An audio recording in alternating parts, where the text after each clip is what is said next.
and people will be gradually joining. Yes, sir. Yes, sir. Now I'd like to request Biplab sir to proceed this session. Professor Subhash Chandra Pandey already with us. Welcome, sir. Well, okay. Thank you. Good afternoon, everybody. I am Biplab Barik, Assistant Professor of Vidyasagar Research Training College. First of all, thank you for the organizer of Kalinagar Mahavidyalaya and Baba Sahib Ambedkar Education University to give me in this platform. Now the third sessions will be started. This session, our respected resource person is Professor Subhash Chandra Panda Master. Uh, he is the former principal of Regional Institute of Education, Bhubaneswar, Odisha. His academic profile is he is being graduate in the science and in teacher education in the year of 1969 and 1970, respectively. Served as a science teacher in secondary school of government of Odisha for 15 years. In the meantime, acquired the graduate of MA in history, MA and PhD in education, and joined the NCRT family at RIE Mysore as a lecturer in education in the year of 1985. He joined RIE Bhubaneswar in 1990 and served as a lecturer, reader, professor, dean of the institution, and principal, and got a superannuated in the year of 2011. He played a catalytic role to develop elementary teacher education program in ODL mode as a senior consultant 2011 to 2013 in NIOS New Delhi. He acts as the academic consultant in NCTE 2014 to 2016 in NCTE and became instrumental to implement a curriculum framework in different teacher education programs and norms and standard of 2014 regulation. He acting as a visiting professor in Baba Sahib Ambedkar Education University in Kolkata. He is a member of different programs and committees of national bodies like NCERT, NCTE, NAAC, and different universities. He guided and conducted research activities, product and published papers, reports, and scholars in different areas of teacher education. Thank you, sir. We are most welcome. And his topic today is scope of review of literature. Sir, mostly welcome and started your journey. Thank you, Biplabji. Let me take this opportunity to welcome and provide thanks to all my colleagues, those who are uh, here as a participant or as an organizer, whatever it may be. I am really fortunate I feel fortunate to talk to you people on a particular area where usually while doing research, people become more, so to say, unsystematic, and most of the time they don't get a way to come out of it, what to do and what not to do while doing the research. Uh, that time they are not able to decide. So when for that only I have taken up this particular area, that is the scope of the review of research. Review of research. People they say review of research. Some people they say review of literature. Some people they say review of related literature. Actually, the last term is uh, most befitting for this particular work. Review of related literature. So, in the process of doing research,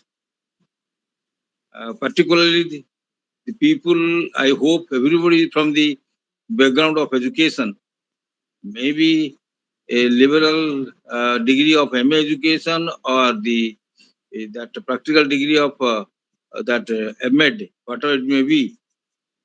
at the final stage, they are being involved or they are being exposed to research work.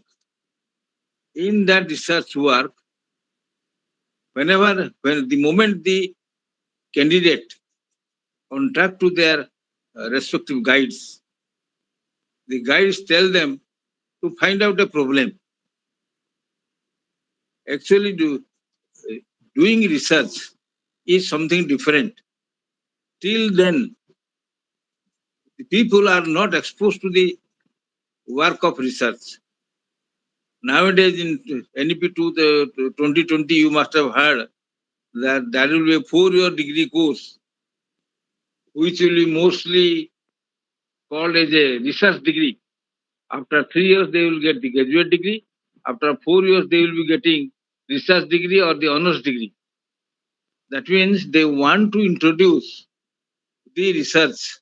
If you want to introduce research work from the graduation level, not at the post-graduation level. If I remember correctly, during our time, any postgraduate degree, whether it is education or history or geography or physics or chemistry, whatever it may be, if it is postgraduate degree, there was a paper based on there was a paper where some research exposure was given.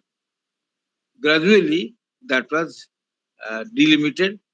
Only few subjects like education or this embed or psychology, in few courses, this research program was introduced during the post-graduation level, but in the rest of the courses, they made it a MPhil program or the the program which will be starting or initiating only after the PG level. So MPhil program came into existence with a view to uh, uh, give a research degree. MPhil is a mainly research degree. So focus is very much based on research. But now in the new education policy, the national policy on education, there it is decided that MPhil will be removed. Already it is removed. Now from the graduation level, this program will start. Anyway, that is what we know about the beginning of the research. So this particular work, review of related literature, that means some literature are being involved whenever we are going to do some research work. Research means people they feel that something new I'm going to develop. That's true, no doubt about it. But something new, particularly in the field of social science. If it is in the field of science, no problem. Always there is a possibility of getting something new in any research. But in social science, it is very difficult to get something new. What happens here? Many times we get something which is the repetition of the past, but logically the process involved is different. Whenever the the process involved is logical and similar type of research, then it can be considered the research if it is logically correct. Illogically, if somebody is going to just a repetition of a particular work, that is not called research at all, which is happening nowadays very much at the MEd level, at the MA level, sometimes even at the PhD level also, which is very much dangerous because research, when you are going to do, that is a particular set of mind is being involved. In that particular set of mind, first I have to find out or identify, or we may call it formulate a title. The title, somebody says the title, somebody says that is somebody says that is a problem, somebody says that is a topic, anything, whatever it may be, it is to be first formulated. To get it formulated from the beginning itself, the review of related literature starts. So whenever we are going to talk about this review of literature, some questions we have to answer. What is the first question? That is what. Second question, when. Third question, that how. Sorry, why. Fourth question, how. What, when, and why and how. This review of related literature is to be understood. So whenever we are going to look at this what indicates it is a systematic identification of location and analysis of a document. Systematic identification, second, location, third,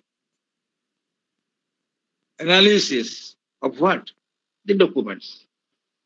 See, documents here involves uh, anything, whatever related to your thinking with regard to whatever research work we are going to conduct. Because research is like a forest. Now we have reached the forest. Now, after reaching the forest, how are you going to get into it?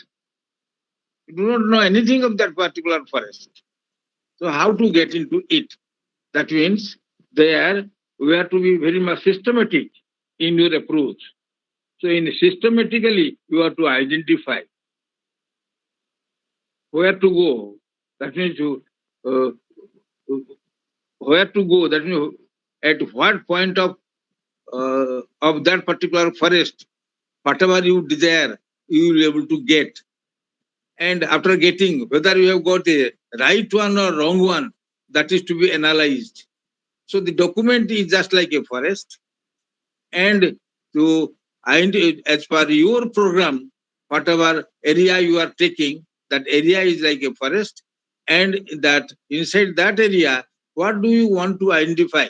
How many wild animals are there, or how many plants, species of plants are there, or how many that things which are uh, uh, which we call it different types of rocks or different types of landform are there. So that we have to identify. So the moment you get into a forest, you never get the wild animals. Suppose you are interested for knowing what are the wild animals present in the forest and who are they and what is their nature. The moment you think like that, you get into, you will never get any wild animal to begin with. For that, you have to search. You have to be very careful. There may be some danger from them. So you have to be very careful. So at that time, you have to locate where are they, what are they, and you have to analyze their behavior. So three things you have to do. You have to identify, you have to locate, and analyze their behavior, who are present in that forest, which we call that is your document. So the moment you know all these three things, you will be able to formulate tentatively the title. Those who are PhD degree holder amongst you, or those who are students of PhD program, they must be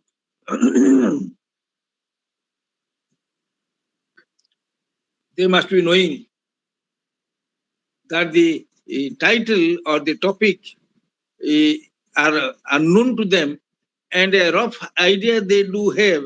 And with that rough idea, when they get into the library, suppose they are going to look about the teacher effectiveness. One example I'm giving you. So they are not going to survey whole of the library. They are going to survey the area inside the library where only documents or the books or the journals or the encyclopedia or the all other information available with regard to the teacher effectiveness are available. You have, you have to move to that place.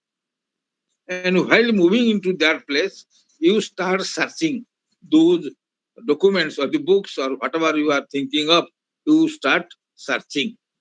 Then in the process of searching, you start doing the work. What in that teacher effectiveness of that particular portion of the library, what does it contain? Because area differs, your area inside the library also differ. Area of your vision also differ. So somebody is doing the work on research, teacher effectiveness. Somebody is doing the work on teacher morale. Somebody is doing the work on teacher performance. So everything will not be available in one spot. In different spots are there in the library. In consultation with the librarian, you will be able to know. So what does it contain? Next questions come. We have to answer that one. What does it contain? That means what does it means? What does that review of literature contain? First thing it contains information. It contains information or data, what I may call it. It contains information or data related to the research work or that topic, or you may call it the problem, whatever it may be, on which study is going to be undertaken. So, teacher effectiveness we are going to look at. So, with regard to teacher effectiveness, you will be getting different information in those particular. Second thing you will get, it controls the whole pattern of your research, of your starting, or the beginning of the research. Because now you are not going to other places. You are going to only to the things which are available on teacher effectiveness. So suppose during the course of time you come across something on science education, we are not going to look at it. So we are being controlled not to look at that one. If at all you are going to look at, then you will be trying to see that in science education, what are the things related to teacher effectiveness are available, not the other things. So that means you are becoming pinpointed. Initially, you are not knowing anything on education I'm going to do. Now you are telling that I am doing the work. I am going to do the work on teacher education. Within that, I am going to find out that teacher effectiveness. So when we are going to look at all those papers or the books or journals, whatever available, there what you want to do first, you want to first formulate clearly the topic. Formulation of the topic, whatever those who have done already the work, you must be knowing the initial stage, whatever formulation was there, gradually in course of development, the formulation requires some amount of modification. But as you know, university regulation does not permit you to change as and when you feel like your topic or the title. So you become very careful. You want to go to have a very deep study to prepare the the formulation of that particular topic or the title. Still at times there becomes a necessity to change the title to some extent. At that time, of course, university regulations helps you to change it to some extent, not the wholesome thing. So now what happens there now? You want to formulate your title clearly. Second, why are you going to take? That is known as rationale. Rationale are of two types. See, people, those who, one group of people, they find research becomes easy. One group of people, they find research becomes difficult. Those who feel it is easy, they have got a special characteristics. What is that? That they already have got some knowledge or adequate knowledge, so to say, on teacher effectiveness. Another group, some of those who feel it is very difficult, they do not know what a teacher effectiveness is. So they have to be first clear about what is that particular area, the nature of the area, the characteristics of the area. So there they have to indulge to a great extent so as to get the clarity of the area. Once you get the clarity of the area, it becomes easier to formulate the topic, for which review of related literature helps.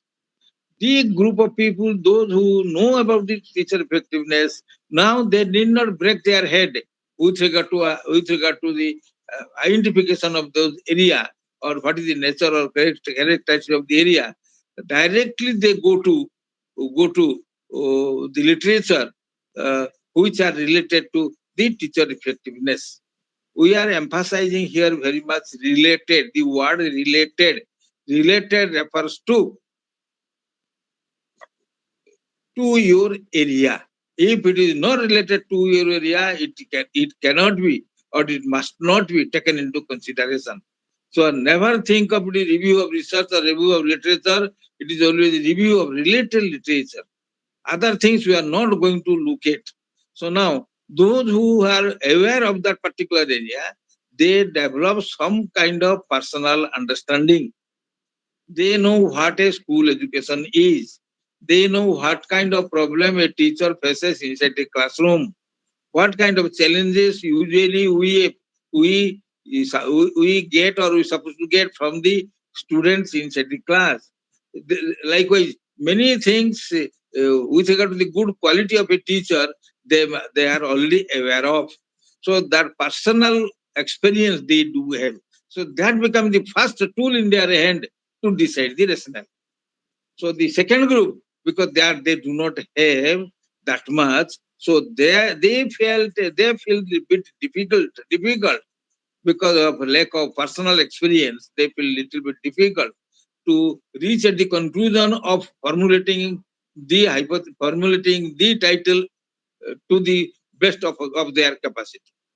So rationale always helps. If you are having some personal knowledge in that particular area, rather my advice is always you please take up an area where you have got some previous area. Sometimes it happens. Suppose you are with a very eminent guide. Your guide is a very eminent person. He doesn't want that whatever you want, they want to guide over that one. That time, what is to be done? That time your work becomes more simple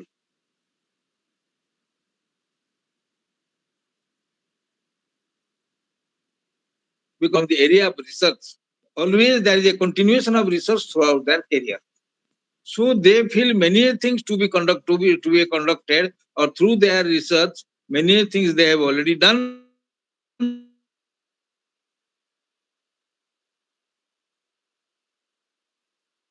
Many things they have not yet done. They could not get time or scope to get it done. They take the help of the students. They take the help of the students and they assign that work to the student. Yes, this is the area you take. Now, suppose you are interested in teacher effectiveness and your guide is a man of science. So he says, no, teacher effectiveness you don't take. You take now that constructive-based approach, impact of constructive-based approach, or comparison of constructive-based approach and the behavioristic approach in teaching science. That time your work becomes more easy because that time he will be able to give you the guidance to what are the spots or what are the area you must get. Because nowadays in our hand, a very easy tool is there, that's the net. In the net, most of the things are available. So they gave you they give those teachers, those guides, they give you the hints. What are the point where you can refer to the net and you can get easily many of the informations whatever needed for your research. So it is dependent on the guide. Sometimes also the guide they do not have the idea of that particular. Suppose you are a man of social science, you want to do work on social science, but the teacher is not a man of social science. Teacher is from a commerce background, so but he is interested to know something about social science. So he makes use as a tool. He uses you as a tool to conduct that particular research work. And by then, he will learn many things with social science. which he has not yet learned. So both of you together at that time become the student of that particular area, and it becomes also easy for you to conduct the work. Likewise, what happens when you select the guide, when you select the topic, things happens which leads you to review of the related literature. So first thing we decided that we have to formulate clearly the title and the rationale. Rationale, second part of the rationale is through your personal experience, something you know.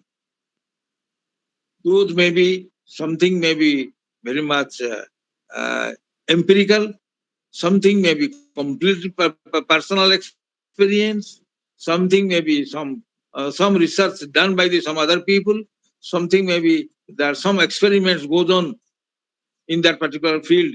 From there also some information may be available. So at that time, what will happen? In addition to your personal experience, you take the help of the research experience. Here, everybody has to take the research experience. What happens to that research? What happens to you when you take that help of the research experience? When you take the help of the research experience, what happens? You have to search many sources, maybe primary, maybe secondary, whatever it may be, many sources. And from there, what has already been done in the field, or what is already or what is going on, or what is going to be started, all these information are available from the literature, related literature. And that time you follow that one and try to complete your rationale. So rationale bear two clearly two aspects. Number one is your personal experiences in the field of your research, and the research experiences whatever you collect from the review of related literature, that helps you to select why are you interested to select this topic. Many times even just I'm giving the example of very recent timing, that I think on 19th I was supposed to conduct a PhD viva, and the PhD work was on that burning out of the teacher and job satisfaction. I asked her, why did you selected this particular topic? She told that I am suffering from, I am a teacher, I suffer lots of uh, burning or the problem in the field of, in my career, and I felt my job satisfaction is as it is not as expected like my colleagues. Then I told another question when I put her, why have you taken the teachers from the primary to senior secondary level in one go?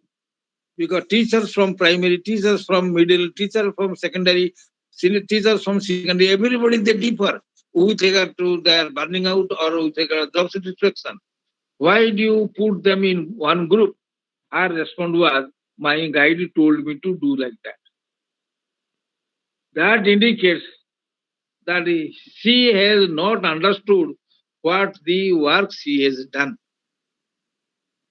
Guide told to put all the groups together. There must be some logic. She didn't try to understand that logic. And she thought, guide told, whatever guide says, it cannot be wrong. Boss never goes wrong. Many times we feel like our guide is our boss. Whatever he dictates, we have to obey, or we have to take it for granted. We cannot raise questions. Research is such where there is very urgent requirement of argument, logic. Logic means argument. Why do you want to do this one? Why not the other one? What might be the other things? Where from you will get this idea? From the reviews only. And you should have that kind of mindset to raise these questions. Instead, if you try to follow what your guide says simply, that means you are not a researcher. You are you are a student, just like a student of history.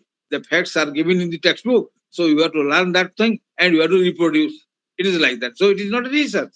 It is difficult to discover something which you are interested, because your objective is not clear. So that means next thing questions now, your object after rational objective or the hypothesis or the research questions, whatever you comes to your mind, that is more important. Your mind. Review of related literature always give you the scope to raise these questions. Why I am going to conduct this study? Why? Matlab means objective. The moment we are thinking of the work, objective of my work, certainly the first thing research questions comes to mind. From the research questions, I decide the objective, and from the objective, tentative solutions in the form of hypothesis, I decided. There I feel difficulty, no doubt about it. But when I review similar researches, I find people have done, they have also title is there, rationale is there in their work, objectives are there, hypotheses are there in their work. When I see that one, I get an idea. But unless I understand those studies, how can I develop on my own? I want to copy it down. Because nowadays, getting a PhD degree is easier than passing a matriculation examination. This is my personal view. To pass matriculation examination, it is very difficult as compared to pass a PhD degree. Because I need not narrate those things. Because those who are already PhD degree or those who are doing, they must be knowing. By hook or crook, you do something, you will get the degree. There is no question of failure, or if it is failure is there, you can recover from that very easily. Because we are not serious researchers. No serious research is being conducted, particularly in social science, that too in education. Out of 100 theses, theses in education, 95 education theses are simply trusts. It should be thrown to the waste paper basket. If you are lucky, then you get 5 theses which has really the work is there and they have developed some new information or some new thinking. It is coming out of that. Because it is easy to get the PhD. So I say it's difficult to pass the matriculation examination, because you have to pass in mathematics, you have to pass in language, you have to pass in such science. Different types of subjects are there. Here nothing is there. Only you will decide your own subject. You will write your own simple essays. People they write. Writing a research report is something different. As you do in class 6 students, when you teach them, those who are language teachers, they must be understanding that the students are being taught how to write an application, how to write an essay, how to write a letter, because those things students they do not know. Particular format is there. In that format, you have to write. Just like that, how to write a research report, it is also something different. It is not an essay. Many people research theses are just essays with high sounding words, some people, and most of the things are being that plagiarism is rampant, and the way the plagiarism coming nowadays in our available one plagiarism program, you put your thesis, you will get 60% plagiarism. The same thesis you put in another program, you will get 10% plagiarism. So you know what you have done. So for that only, PhD becomes easier. So please don't, if you have got no mindset to do the PhD work, don't go for it. So now this next thing comes. First thing, formulation, review of literature, help you to develop your, formulate your title. Second, to develop your rationale. Third, to develop your research questions or objectives or hypothesis. Fourth, it decides the methods. Which method you will adopt? I find in my career, students, they are all PhD degree holders. Very few they know difference between method and methodology. What is that methodology? Difference between methodology and method. Method is related to this particular topic on which you are going to do the research. Methodology refers to starting from your formulation of title, all the steps when you go.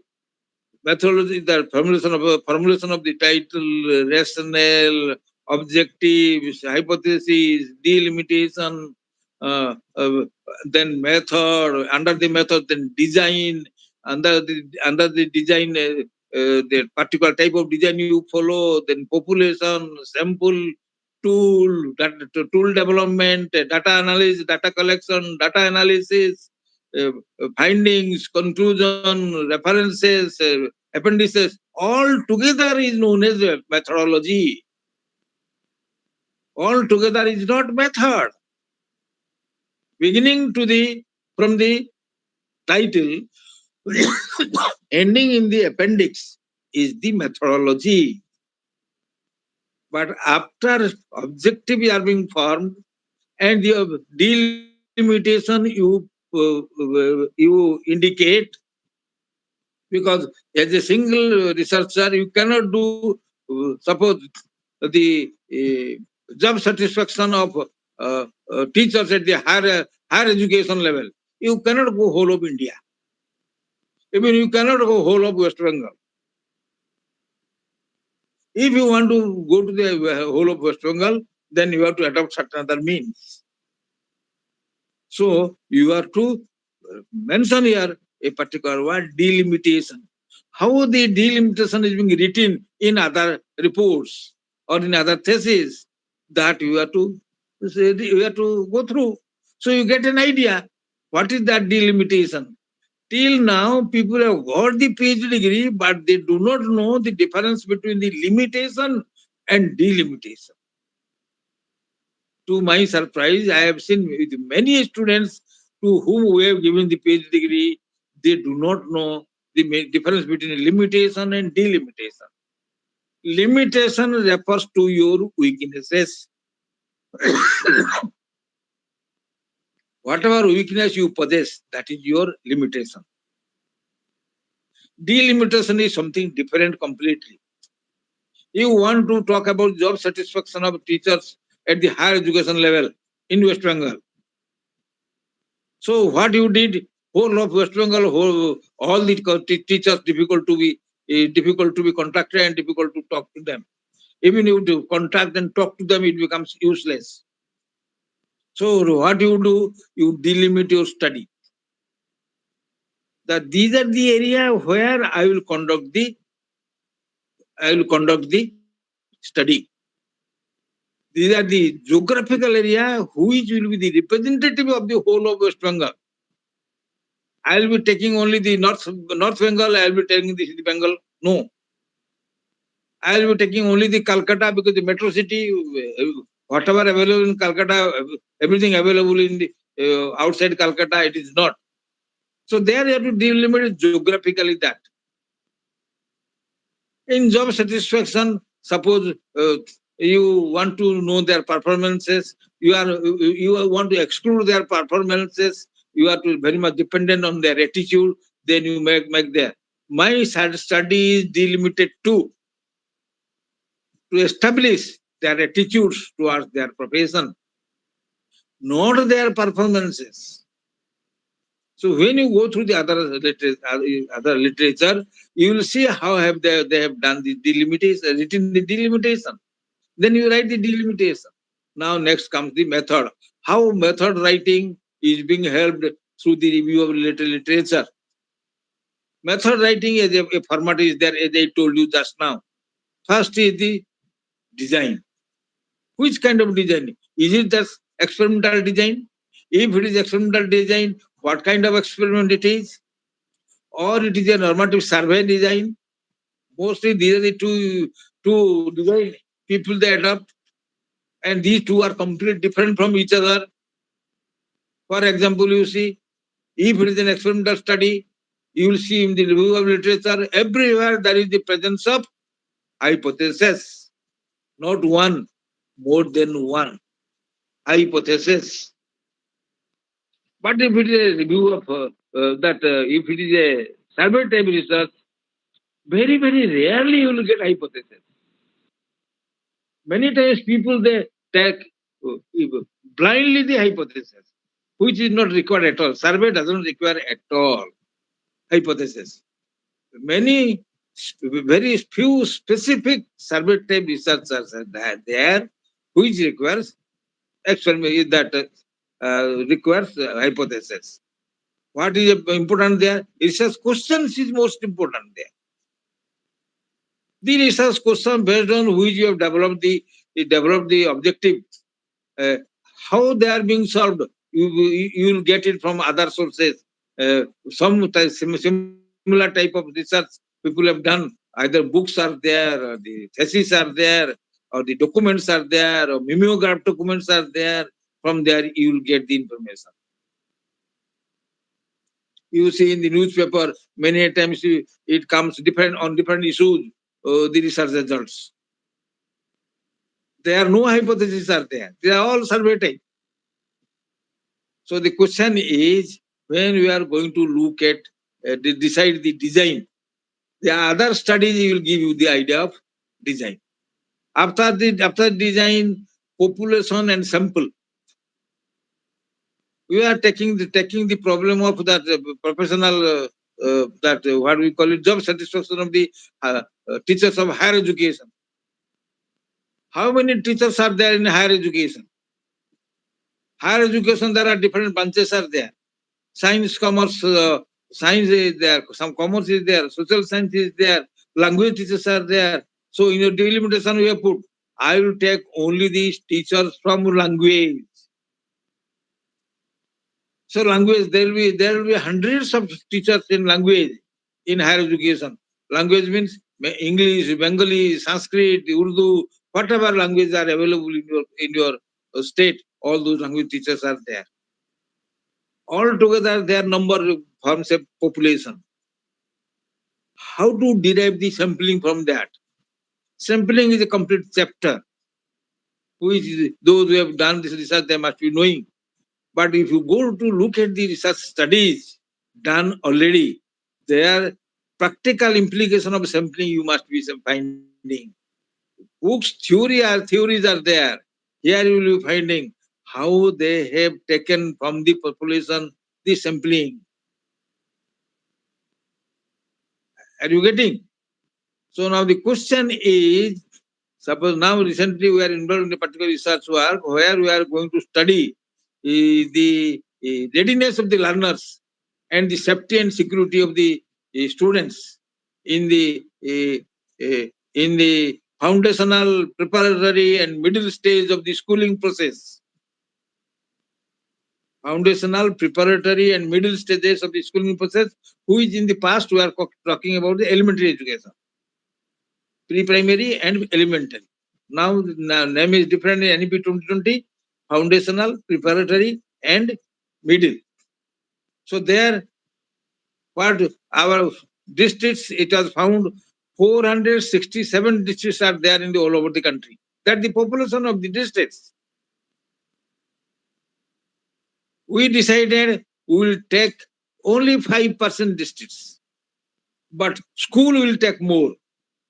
Not the district is more, because we will take many. Let us say we will take 20% districts, and from each district one school or two school we will take. From every school we may be taking three teachers we will take. Number of districts become more, but our real clientele, who are they? The stakeholders in the school, who are they? Student, teachers, head teachers, the parents, school authorities, they are our stakeholder. So focus is on stakeholder, from where we will get the respond information.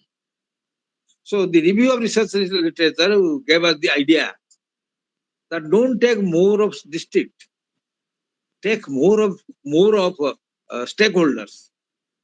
So we decided 5% districts only will take, but from each uh, district you will take minimum 20 schools. Minimum 20 schools, from where we will take minimum per school three teachers. So minimum 20 schools in 8 districts, 5% districts are there. So from 5% districts, it becomes altogether after calculation, it found 400 teachers. So you see now how the sampling is being done. So there are many ways are there. Everybody talks about the random sampling, but how the random sampling is done, they mention their methodology of mention methods of sampling. Also in the research report they mention. So once the population and the sampling is finalized, then we come to the tool. About the tool also, the review of research, similar studies gave us the idea. Once the tool is being identified, we have to develop the tool, either in workshop mode or by taking the help of the experts, those who are in the field, taking their help, we develop the tools. What are the tools we will take? Whether we will take only questionnaire, mostly people take only questionnaire, which is a poorest tool. Poorest tool is the questionnaire. And one of the most better tool is focus group discussion or interview. You see now, one thing we are preparing a big questionnaire going to these people. We are telling that is poor. And second thing, we are talking about the interview or the focus group discussion. That is one of the better tool, as we are telling, because there we can go much deep into the research study, which will help us to find out the real knowledge.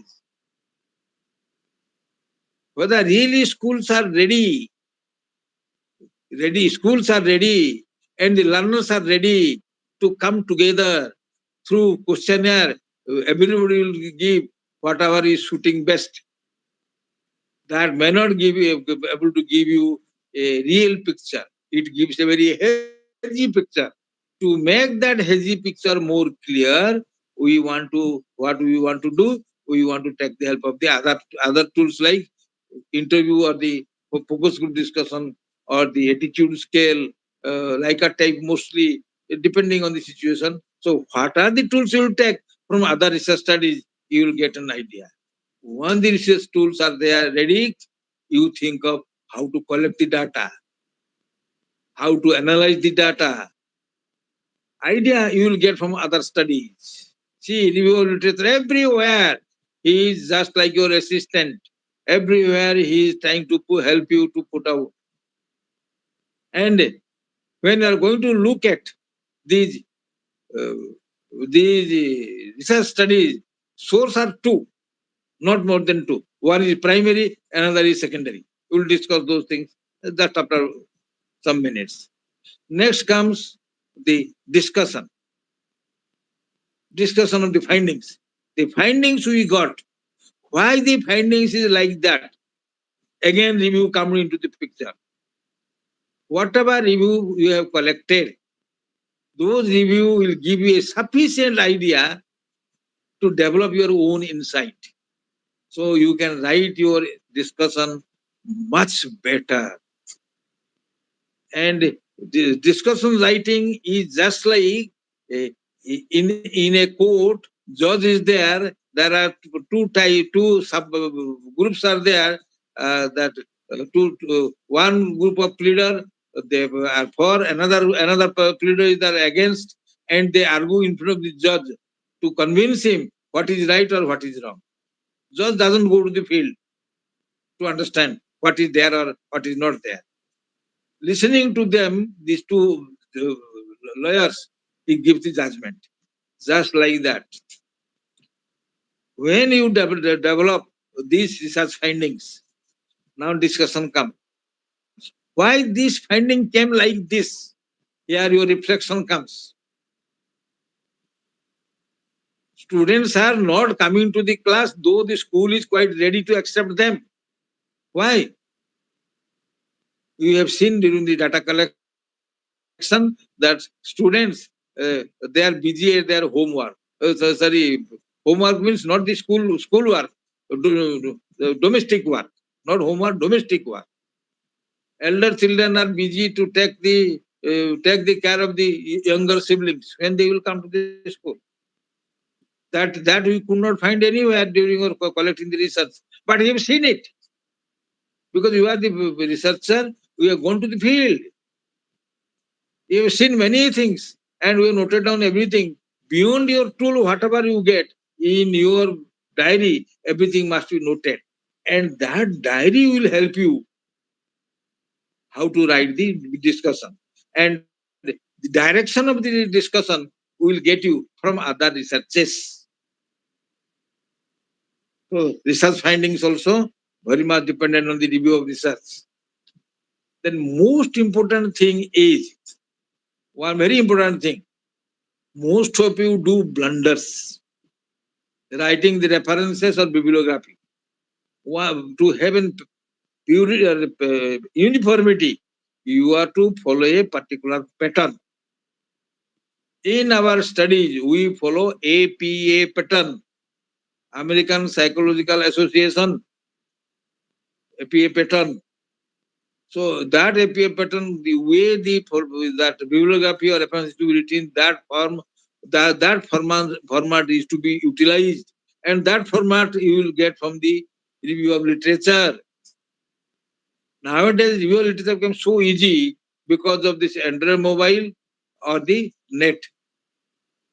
Sitting with this Android mobile also, you can get many information without going to the library. Your library movement uh, yeah, becomes less because of these particular technologies. So you see now, where does this review of related literature help you? That means beginning to the end. Now the question comes, next question. When this research, review of related research are to be conducted? First condition is it should be conducted from the beginning of the research. You can ask yourself, those who are already PhD degree holder or those who are in the process, how much time, where from you have started taking the help of the review of literature. Second thing, that when the topic is confirmed, when the topic is confirmed and continue till the end, you have to take the help of this thing. Lastly, the intensity of review of research gradually less and less the moment you go on progressing in your research work. At the beginning, review of related literature helps you a lot, and towards the end, its requirement gradually diminishes. That is the answer of when. Now, why you will collect all those things? Question with regard to the why or the purpose. First purpose is that to determine what has already been done in your field. Don't think, many times many researchers say, sir, in this field, no work has been done. I am the first person who I do. That indicates this fellow is lacking very much in the field of review of related literature. Any topic you take, any area you take, this globe is so vast, the population is so vast, and the researcher number is so vast, so no area has been left out. If you are lucky and very much what we can call it that scientific, logical and scientific bent of mind, you may discover the area where nothing has been done, particularly in the field of social science and that to education, difficult to get those ideas. So the uh, purpose of this thing is from among the researches, whatever research you are going to do, that this review will help you to determine what already has been done in your field so that you need not repeat it. Second thing is that it indicates not to repeat the same work. If you found that somebody has already been done, don't repeat that work. I can tell you, you can repeat that work when that occasion is very least. When your logical argument is very, very, very, very sound, why you are repeating that one? Then only. And your finding must be something different to prove whatever work done previously, they are all wrong. As you must have seen in the field of science, Isaac Newton found the laws of gravitation. Do you think that previously there was no laws of gravitation? It was there. He proved everything is wrong, and whatever he found, that is the correct one. Galileo wanted to say that Earth is sort of revolving around the sun. Previously, that idea was there. Uh, Earth is at the center, all the stars and planets revolving around it. So that idea to disapprove and approve this idea, it becomes so difficult. He has to suffer and he is to spend much of his time in the jail.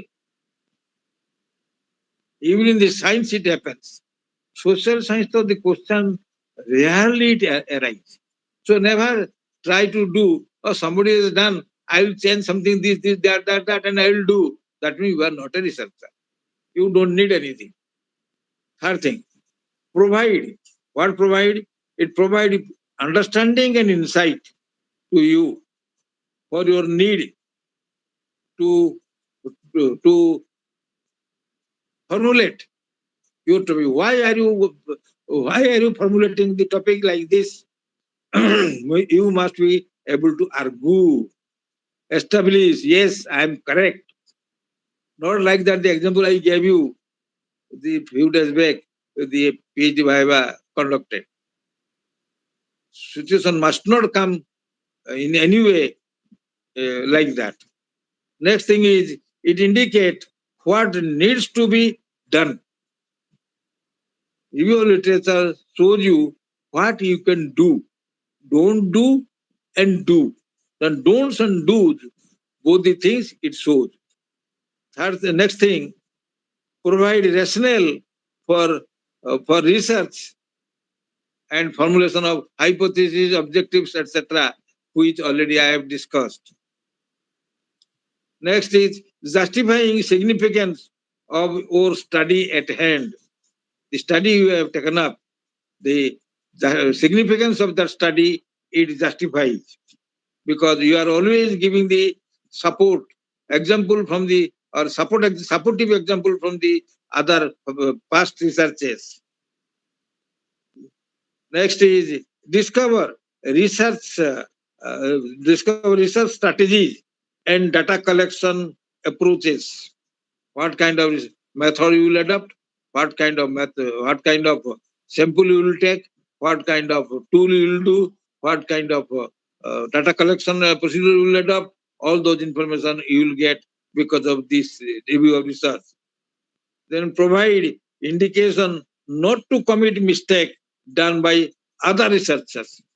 You will find in the research review related literature the mistakes committed by the researchers, not intentional, but in course of time, whatever they have done, it becomes false. Those who are elderly people, they must be knowing that is interaction analysis inside the classroom. Flunder's interaction analysis they must have come across, which is accepted largely all over the globe. But now that Flunder's interaction analysis, even that modification done by Amidon and Hunter and some other people, that is all gone. The way they did the interaction analysis, it was found that no, it is not the way to conduct foundation that interaction analysis that way. So nowadays you see in your MEd syllabus, slide में, that interaction analysis chapter does not contain those kind of work. Those works we are considered a pioneer work when we were the students. Next is provides indication. Sorry, it influences. It influences the mode of analysis and interpretation. Your interpretation, writing, while writing the discussion, your interpretation. Those who are serious researchers, they must be, while writing the discussion, they must have come across a particular word. Finding is this. This might be happened due to the fact that this particular phrase they write most of the times. This has happened due to the fact that why this finding happened like this. So what are the facts? They have reflected, or their intuition says that they write there. So this getting that intuition, the idea they get from the others writing. Then discover the trends of research in your field and find out the gaps in which you have to do the work. It is a very important thing. Let me tell you, at least 1 minute, let me tell you, our review of research in out of 100 theses, uh, uh, more than 95% theses do not indicate in their review of research, related research, review of related literature, they do not indicate what is their trend they discovered and what is the gap in the researches in that area where they want to do. Suppose in your house, you found your bedroom has not a good door. So you need a better door there. Yes or no? Because from your experience, you found that is not good. So what you did? You replaced that door and better door, a more strong door you have put it there. Just like that. You found out so many researches, but you could not find out what is the weakness the researchers they possess, on which area research is completely silent. No research are found in that particular area. If at all found little bit, these things we are not able to discover. Then what review of literature, review of related literature you did? To find that one, you have to first find out what is the trend. There are two types of researches as we do practically in our field of research. One is from abroad, another is from inland. The literature from abroad, you prepare a section, another section we prepare the literature from inland. And we write them chronologically, not haphazardly. It should not be. Chronologically. Why chronologically? Because in course of time, in course of advancement of time, research how it went to more deep and deeper, the trend, which is other word they call it trend, you will able to understand. What trend with the inland research and what trend with the abroad research in your field you could develop. Nowhere mention is there. And if you could not discover the trend, you cannot find out the gap. And without finding the gap, you have developed the rationale, the title, the objectives. That means you are simply floating in the sky. You have got no base. You will never come down in the field of research. So the gap must be identified on which these are the area. Yes, in school about the teachers, performance appraisal is not being done. You could find. You could find whatever is done, it is only in the college or higher education.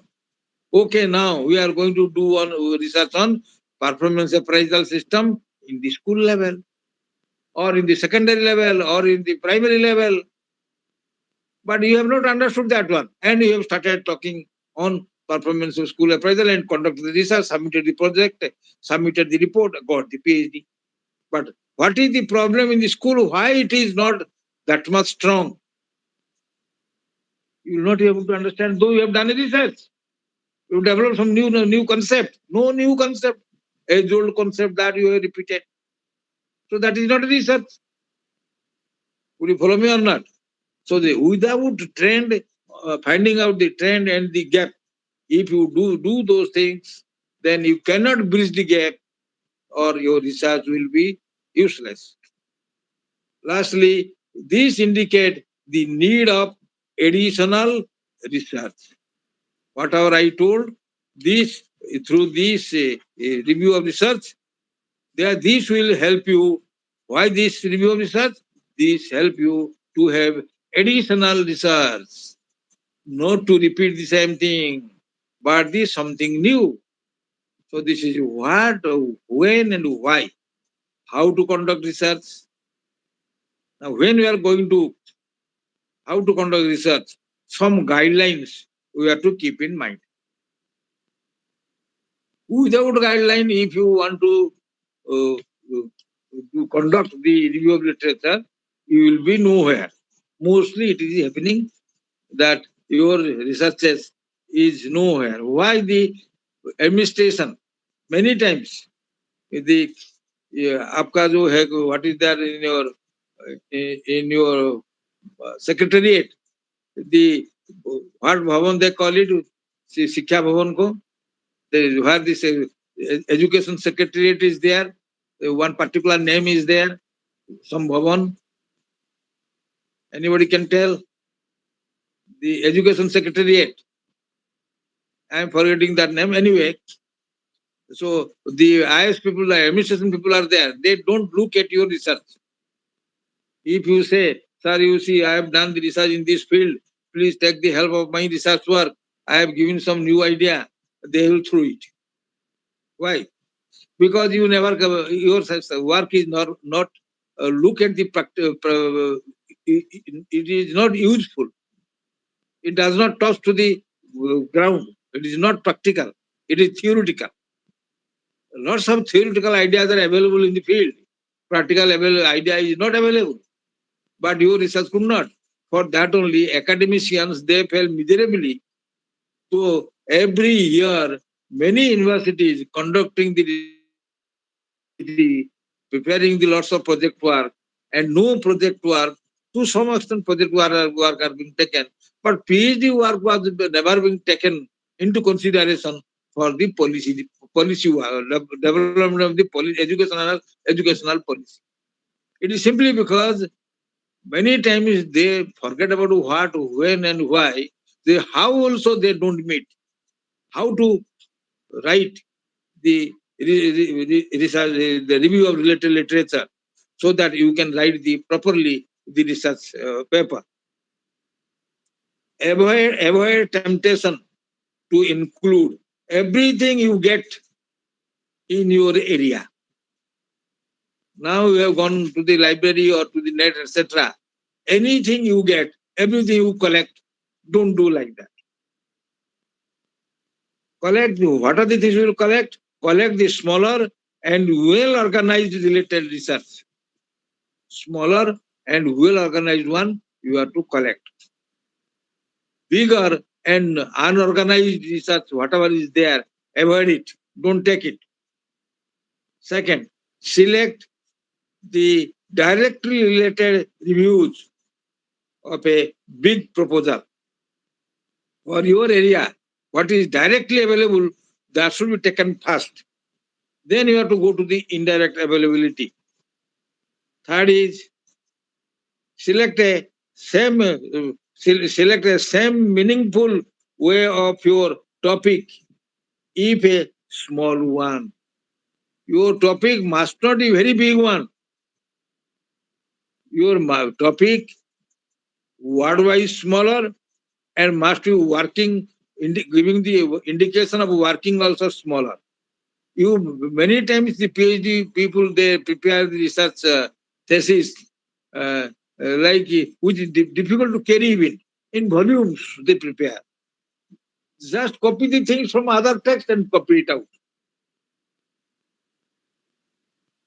Because as a review of literature, review of related literature must be very much within 20 to 25 pages, not more than that.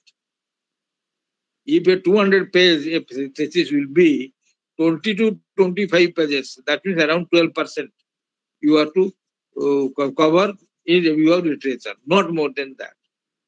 If you are doing, it is not qualitative. Find out differences and similarities of reviews and to discover trends and gaps in the past research. What are the similarities among the researches? What are the differences among the researches?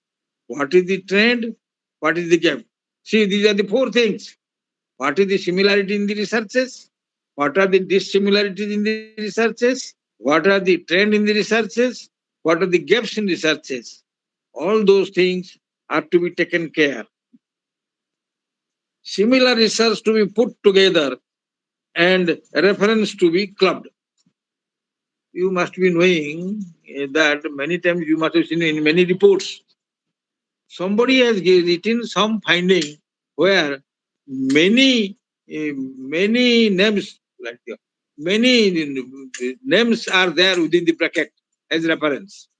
That means the same work, similar not same, similar type of work at a different points of time, these people have got justifying the findings, whatever is available in the research market.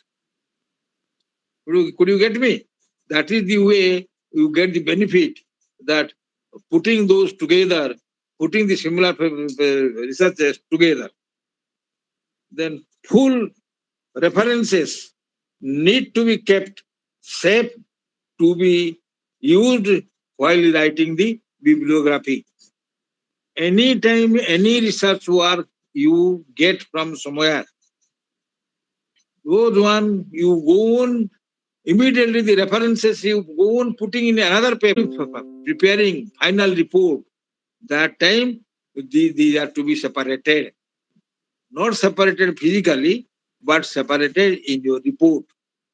You take those things, those references in the body of the findings and discussions, and chapter 2. Usually chapter 2 is being used or devoted for writing this review of related literature. The review of related literature is being used mostly in chapter 2. Then in discussion, little in, little in sampling, etc. So that time you take those ideas from there, put it there, and immediately that thing is to be put in the references. After the work is over, the references are to be made alphabetically. Not the work alphabetically. Work will be there wherever there is a need. And while writing the bibliography, please follow APA, American Psychological Association, that format. Please follow. Where from we will collect those researches or the review of literature researches. Yes, we have already told you the net and the library. Besides that, newspaper is there, statistical bureau is there, statistical reports are there, books are there, encyclopedia are there, newspaper is there, many other sources are there. The newspaper, uh, the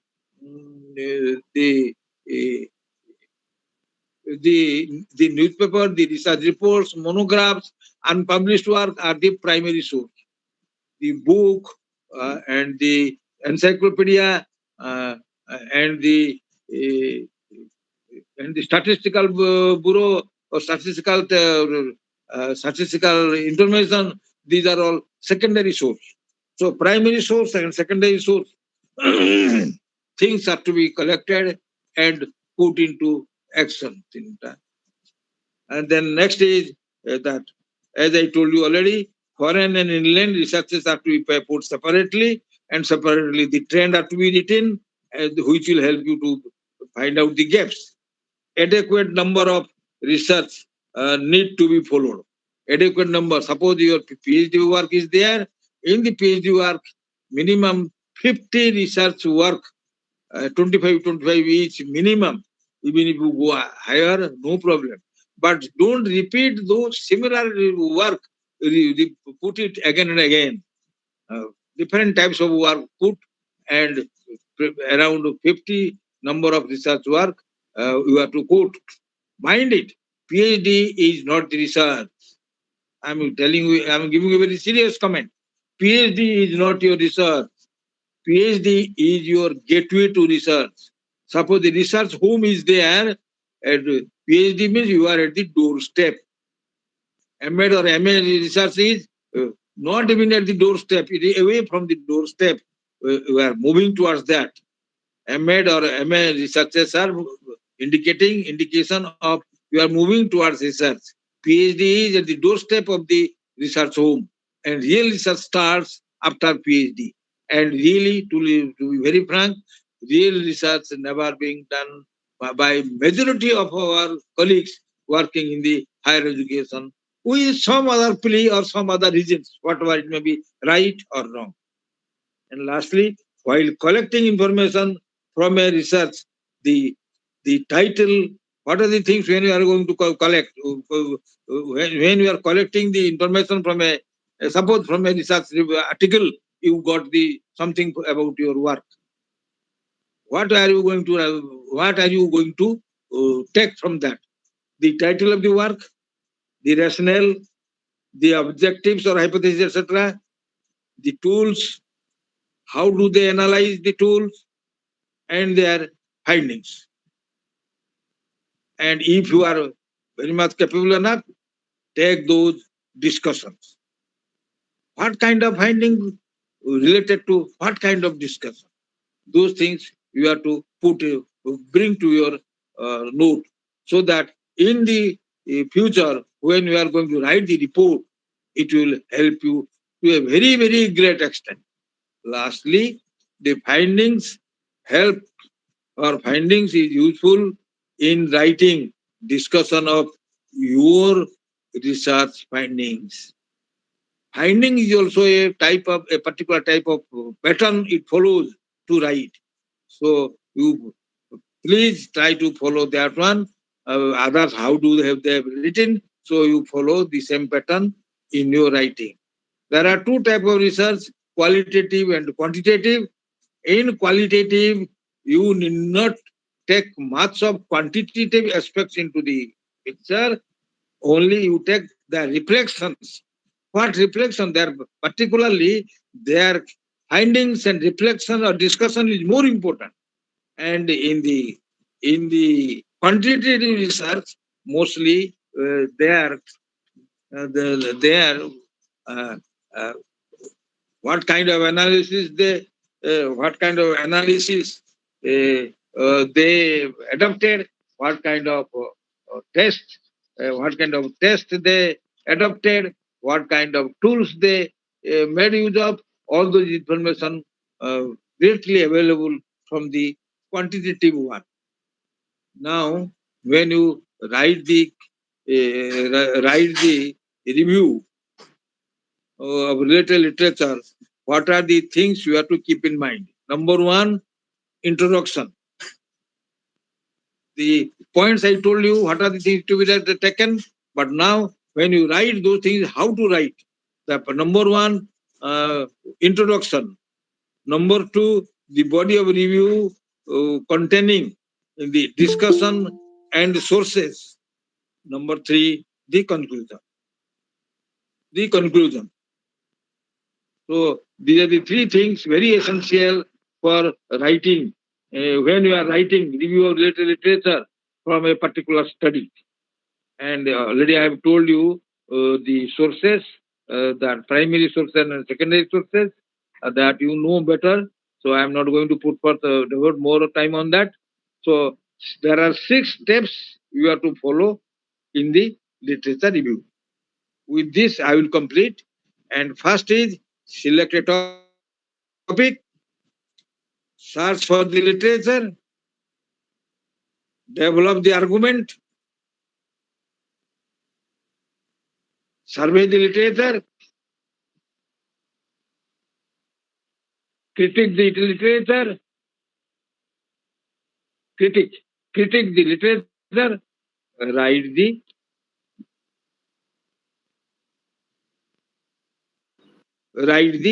review.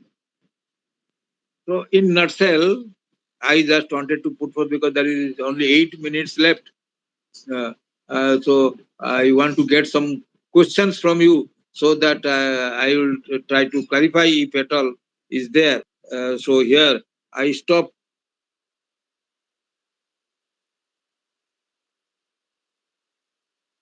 Participants. Thank you, sir. Yes, please. If Yes, participant have any madam. question, please ask. Yes. The most important things I have all discussed. Some of the things I have left intentionally. I want to clarify those things when you raise the questions.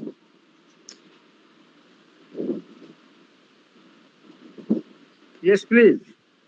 You must have those who have already done or those who are doing. Please raise questions. Those who have not involved, थोड़ा ये तो ज्यादा question पूछ सकते हैं. But anyway, only 7 minutes left. I for that only I have kept stopped it here.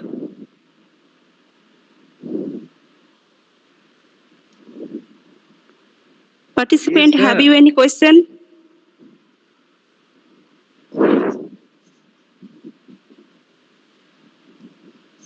No questions. Then let me raise questions. Then let me raise questions to understand what you have understood from my deliberations. Suppose, for example, I am telling about the interpretation and evaluation that are derived from research. What kind of source it is? Interpretation and evaluation that are derived from the research. What kind of research it is? What kind of source it is? Whether it is a primary source, derived from primary source or derived from the secondary source. Yes, please. Arre Baba, you will not raise questions. If I raise questions also, you keep silent. That means I was just shouting or howling.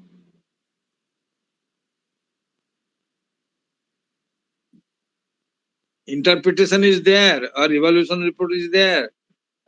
It is what kind of source, from which type of source you can get these things. Primary source or secondary source.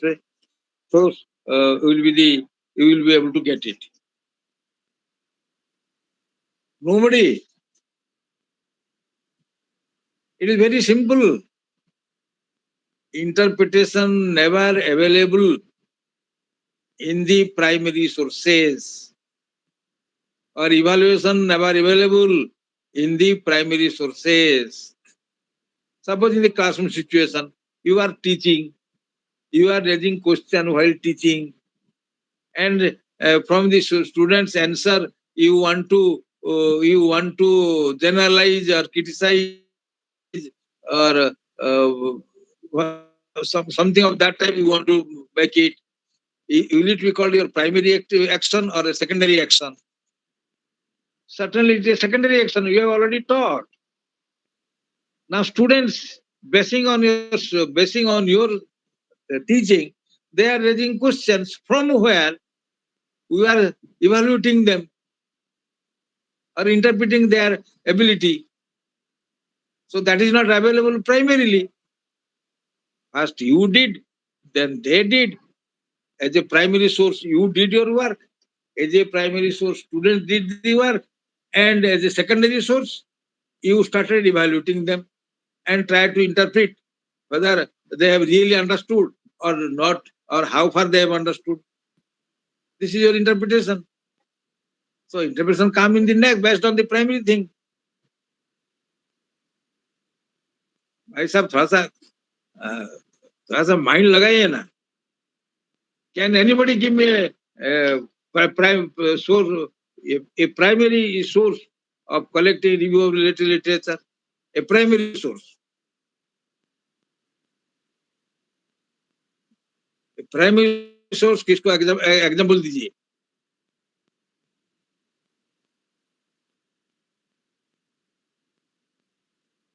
Nobody. Very strange, why? Autobiography. It is so easy. You are attending so many conferences. Why are you going there? You do not know anything, what is going on there. When you go there, you get so many people there, present their paper, and you got the ideas. That became a primary source for you, for your research knowledge. Or even what we may call it, preliminary reports. Preliminary report, somebody suggested some report. Suppose our education commission reports, when you collect, what are those? Are they primary or secondary? University Education Commission, Secondary Education Commission, the Education Commission, the Tino Bada Commission you have all come across, and this is higher education. So secondary, the University Education Commission by Radhakrishnan, you must be knowing very well whether they are primary source or the secondary source for your research. Why it is very strange. A small thing then I am asking. You are doing some work on with regard to students' achievement. And we went to school, collected the marks scored by the students in different subjects. From there, what? The tabulation. From there, what tabulation? What they call it? Subject marks in a table. They put all their subject mark. They put then they publish the result. What they call it? Tabulation register. In tabulation register, you got their marks for your work. So the tabulation register, is it a primary source or a secondary source?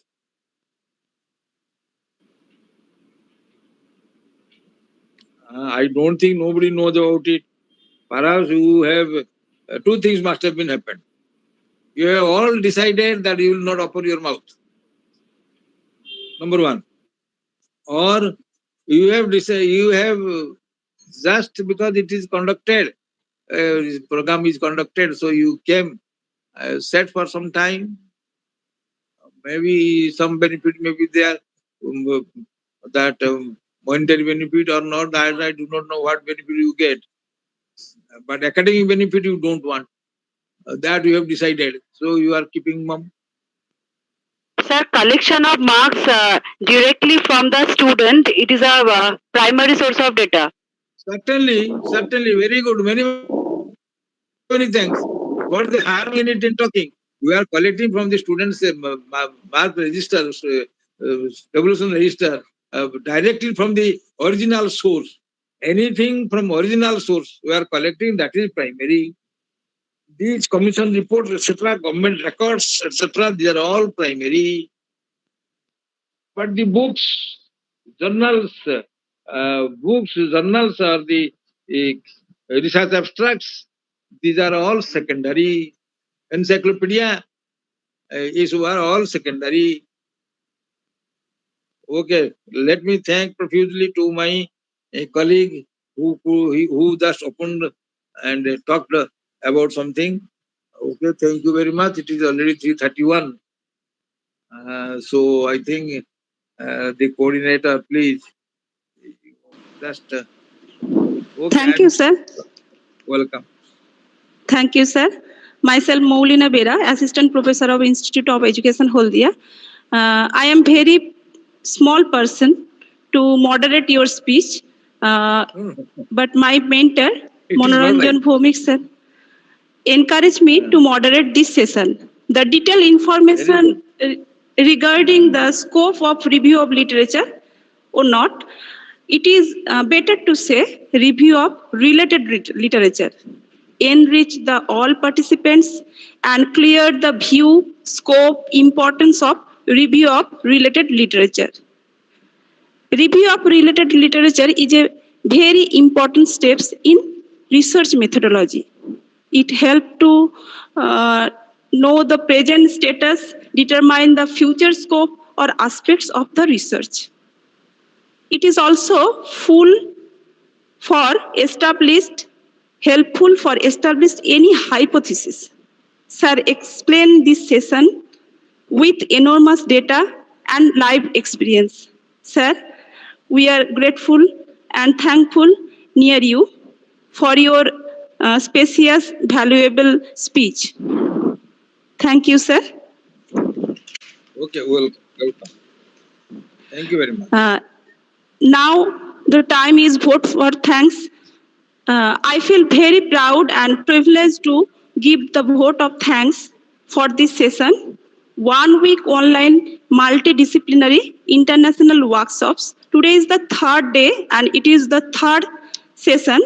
The very important topic, scope of review of related literature, is presented by Professor Dr. S.C. Ponda, a renowned personality, former principal of Regional Institute of Education, Bhubaneswar, Odisha. We all participants enrich our knowledge from his valuable words. Thank you, sir, again for your nice presentation. I give you thanks to all participants. I give the thanks to Principal Management IQAC R&D Cell of Kalinagar Mahavidyalaya. Special thanks to Baba Saheb Ambedkar Education University to extend their hand for collaboration with this 7 days workshop. Thanks to all resource person and convener, executive committee member, technical staff who conduct very smoothly this session. Thank you all participants for this enthusiastic participation and successful conductance and completion of this session. Thank you all. Thank you very much, sir. Thank you very much. Yes, I will be more thankful to you all if my talking would have been some help to you in your work. Thank you. Thank you very much. Okay, sir. Thank Now time for second session. Thank you, sir. Yes, sir. After lunch, Dr. Saha is very much ready for this session. Convener Madam Dr. Mondira Ghosh, our esteemed faculty member also with us, Sumona Madam, Avantika Madam, Jahar sir, Pomor sir, and all the participants. I think session is going very well. Over to you, Dr. Rajiv Shah. Sir, please. Thank you, Dr. Bala, and thank you, Panda sir. It has been a nice experience to listen to you once again, sir. Thank you, sir. Thank you, sir. Okay, thank you, sir. I think Dr. Sulagna Chatterjee is here already. Sulagna Madam? Yes, sir. Yeah. Okay. Sir, am I audible? Am I audible? Yeah. Yeah, you are audible. Yes. Okay. No. So, very good afternoon. Okay, sir. let me start first, okay? Okay. Okay. Thank you. So, I think we may proceed for the last session. The speaker, sir, is already here. I think Professor Dr. Rajesh Kumar, sir. Okay, sir. I will proceed. Professor Dr. Rajesh Kumar, sir. I hope I am audible as well as visible to all of you. Yes, sir. You are audible and you are visible. Okay, sir. Thank you. Okay, I'm just starting. Okay, a very good afternoon to the respected speaker, sir, and all the learned participants here, and the organizers. Some of the organizers are already here. In the second session after lunch of the third day, that is the last session of today. Really, it's a very tough session. after lunch, the second session after lunch, and I welcome all of you in the week online multidisciplinary international workshop. Once again, on behalf of Baba Saheb Ambedkar Education University and Kalinagar Mahavidyalaya, I, Dr. Rajiv Saha, Assistant Professor, Department of Teacher Education of Baba Saheb Ambedkar Education University, has been assigned the charge of being the moderator of this prestigious session, which will be uh, uh, which will be enlightened by our respected Professor Dr. Rajesh Kumar Sir. And we all know that we have already passed through 6, 7, 8, 9 sessions in the last 3 days, and we have learned a lot about research and many things about research. And I'm sure that the learned audience are very much enlightened by all the galaxy of our eminent research persons. And today we have another eminent research person and who will talk about really an excellent topic. You know that research ethics has become an important part for the last few years, though it should have been an important part for the ages. But after UGC issued an order in 2017, we have started thinking a lot about research ethics. I, being the coordinator of the plagiarism checking committee of our university, the Session-2 coordinator, I know how much the researchers are concerned about the plagiarism, citation, referencing, and everything. And we are very happy that we have with us Dr. Professor Rajesh Kumar Sir, who is the Dean, Faculty of Arts and Social Science and Professor of School of Social Sciences of Guru Nanak Dev University, Amritsar. He will talk to us today about ethical issues in social science research in citation and referencing tools. And citation and referencing tools, before sir, I'd like to add 1 or 2 sentences. During my research, one of my professor asked me, Rajiv, how much time did you take to complete your referencing and to make the bibliography? I said, sir, 5 to 10 minutes. How is it possible? It takes 3 to 6 months to complete a bibliography of a research.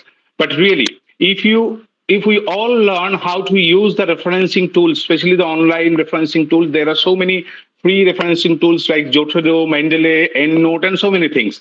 And I'm sure that Sir will enlighten us today about all these things. Now, to begin with that, I would like to request Dr. Sulagna Chatterjee, ma'am, to introduce this enigmatic personality who is going to enlighten us today. Madam Chatterjee, yeah. Yeah, thank you, sir. A very good afternoon to everyone.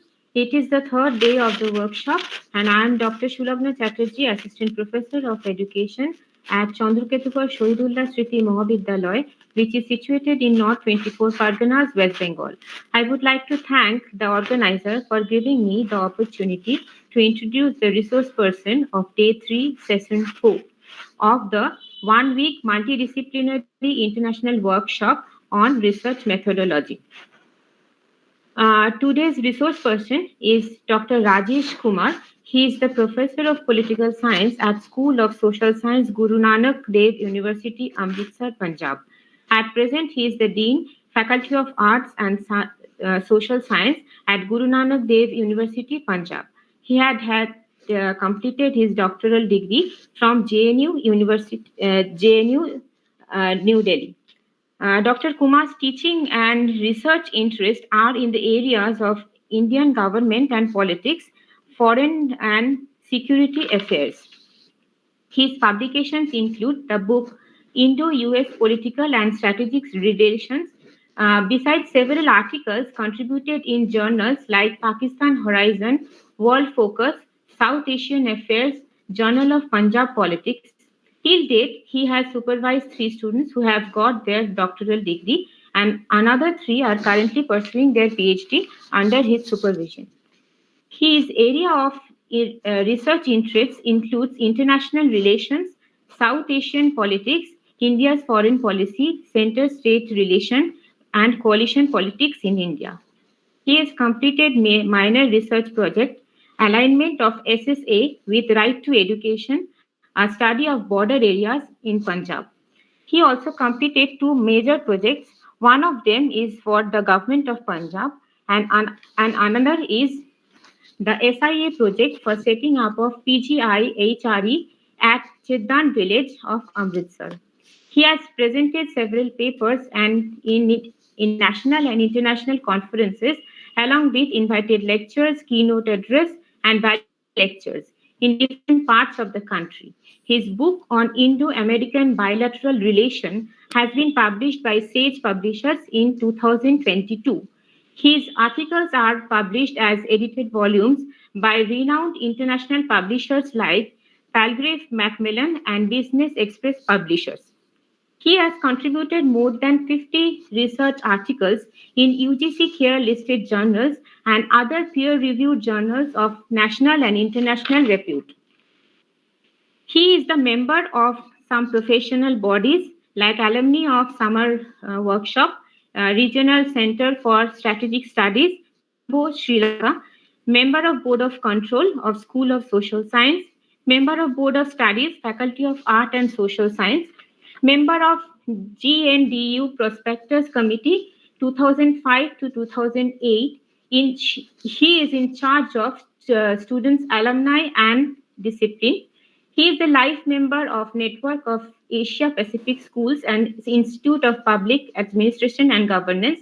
He is the life member of Indian Political Science Association, Northwest India Sociological Association, and Indian Public Administration Association. Now the session is yours, sir. We are eagerly waiting for your presentation, which is on ethical issues on social science research and citation and referencing tools. Thank you. Thank you so much, Dr. Sulagna Chatterjee. Thanks to Dr. Rajiv Saha also. It's my humble duty to express gratitude to the hosts of this particular program, 7 days workshop on research methodology, that I'm getting connected to people sitting at places like West Bengal, Orissa, perhaps Assam, and other places also. So my heartfelt thanks to Dr. Subhashish Chatterjee and his team for having given me this opportunity to interact with some of the younger faculty members from eastern part of the country or northeastern part of the country that way, right? Friends, colleagues, all are in the streams of teaching, learning, and so forth. And from what you call the kind of words which got spoken, now I am getting clue about the host organizers, right? Because they managed to have a word from me that I am delivering a lecture without sharing much of information about their organization and what you call about institutes and all. But what I have gathered right now from the talks of your early resource person as well as the members who just got the chance to moderate the session, that it is basically primarily perhaps participants are from backgrounds of education. Am I right, Dr. Rajiv? Yes, actually, but so many participants are there from different disciplines also. Okay, fine, good. Education is there. We are part of, it is Baba Saheb Ambedkar University, isn't it? Yes, actually, it is organized by Kalinagar Mahavidyalaya in collaboration with Baba Saheb Ambedkar Education University, and they have organized it in a multidisciplinary way. And so participants from different disciplines are there, and research persons from different disciplines are also there, sir. Okay, right. So okay, we have more clarity about the host also, as well as participants. Friends, some of the things which I am going to share with you people, I do not know whether it would in a very rigorous manner I'll be able to share my lecture with you people, for one simple reason, because the nature of us, our assignment, it keeps us busy in most of the times for administrative things and all. But again, given the chance, we do feel like sharing our lifetime experiences with younger faculty members.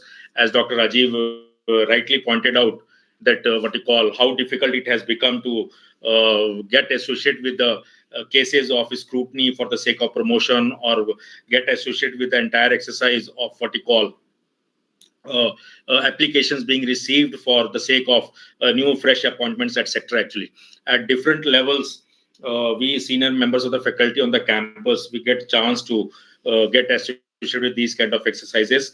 We all are aware this technology, in the era of technology, things have become very, very difficult.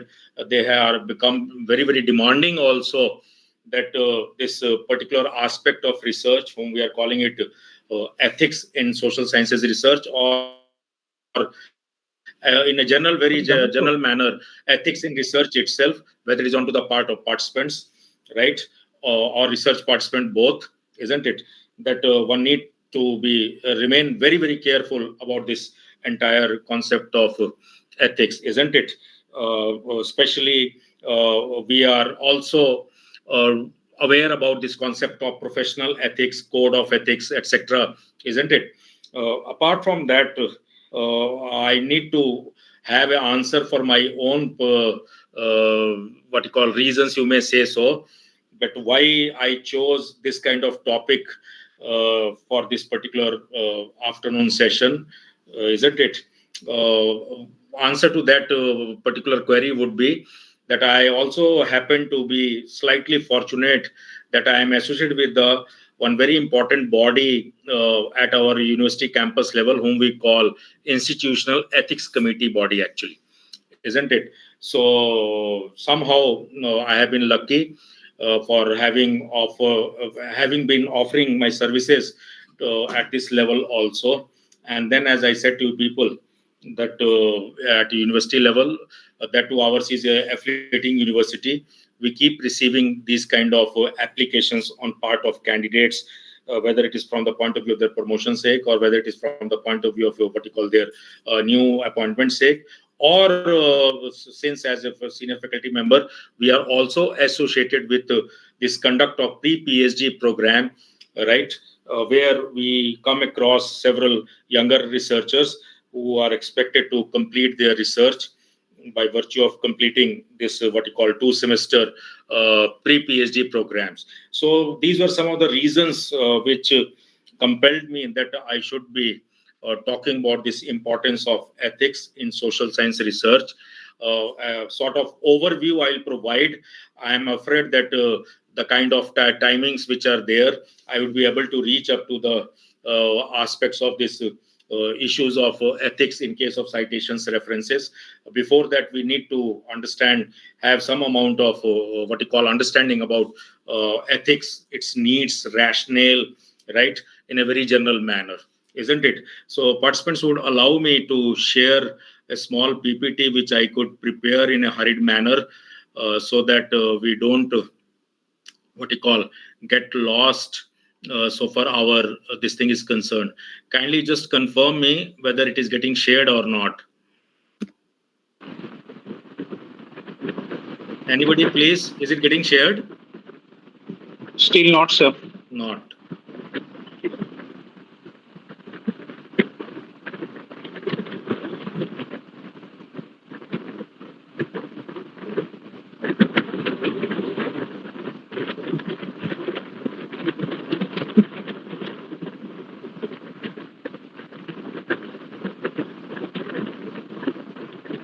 Just please check. Yes, sir. It's visible. It got shared, right? So there is a slight modification in my presentation, right? That's why I avoided about citations and references. I'm expected to provide you people an overview of this need for ethics in social science research, or so far its importance is concerned. You people can see here these days what you call first of all, question can be answered: why ethics, or how do we understand ethics actually? So as a teacher, as members of what you call different faculties, colleges, or university campuses and all, right, we are supposed to act as a role model onto the part of our younger students and others, right? So what you call this importance of morality, you can say, moral principles, you can say, isn't it? So even in case of conduct of our research, how do we what you call ingrain these aspects of morality actually, right? So ethics is supposed to help us in understanding this canon of good conduct. It is supposed to help us, enable us in what you call making a difference between what you call the do's and don'ts on part of a younger faculty member, or on part of those who are still on the verge of completing their PhDs, etc., or even onto the part of those people who are supposed to be acting as supervisors for different candidates under them actually. So this ethics, it is supposed to help us in what we call uh, of adhering to these moral norms, moral rules, right? And in a very rigorous manner, our behavior should be compatible with the norms of the organization.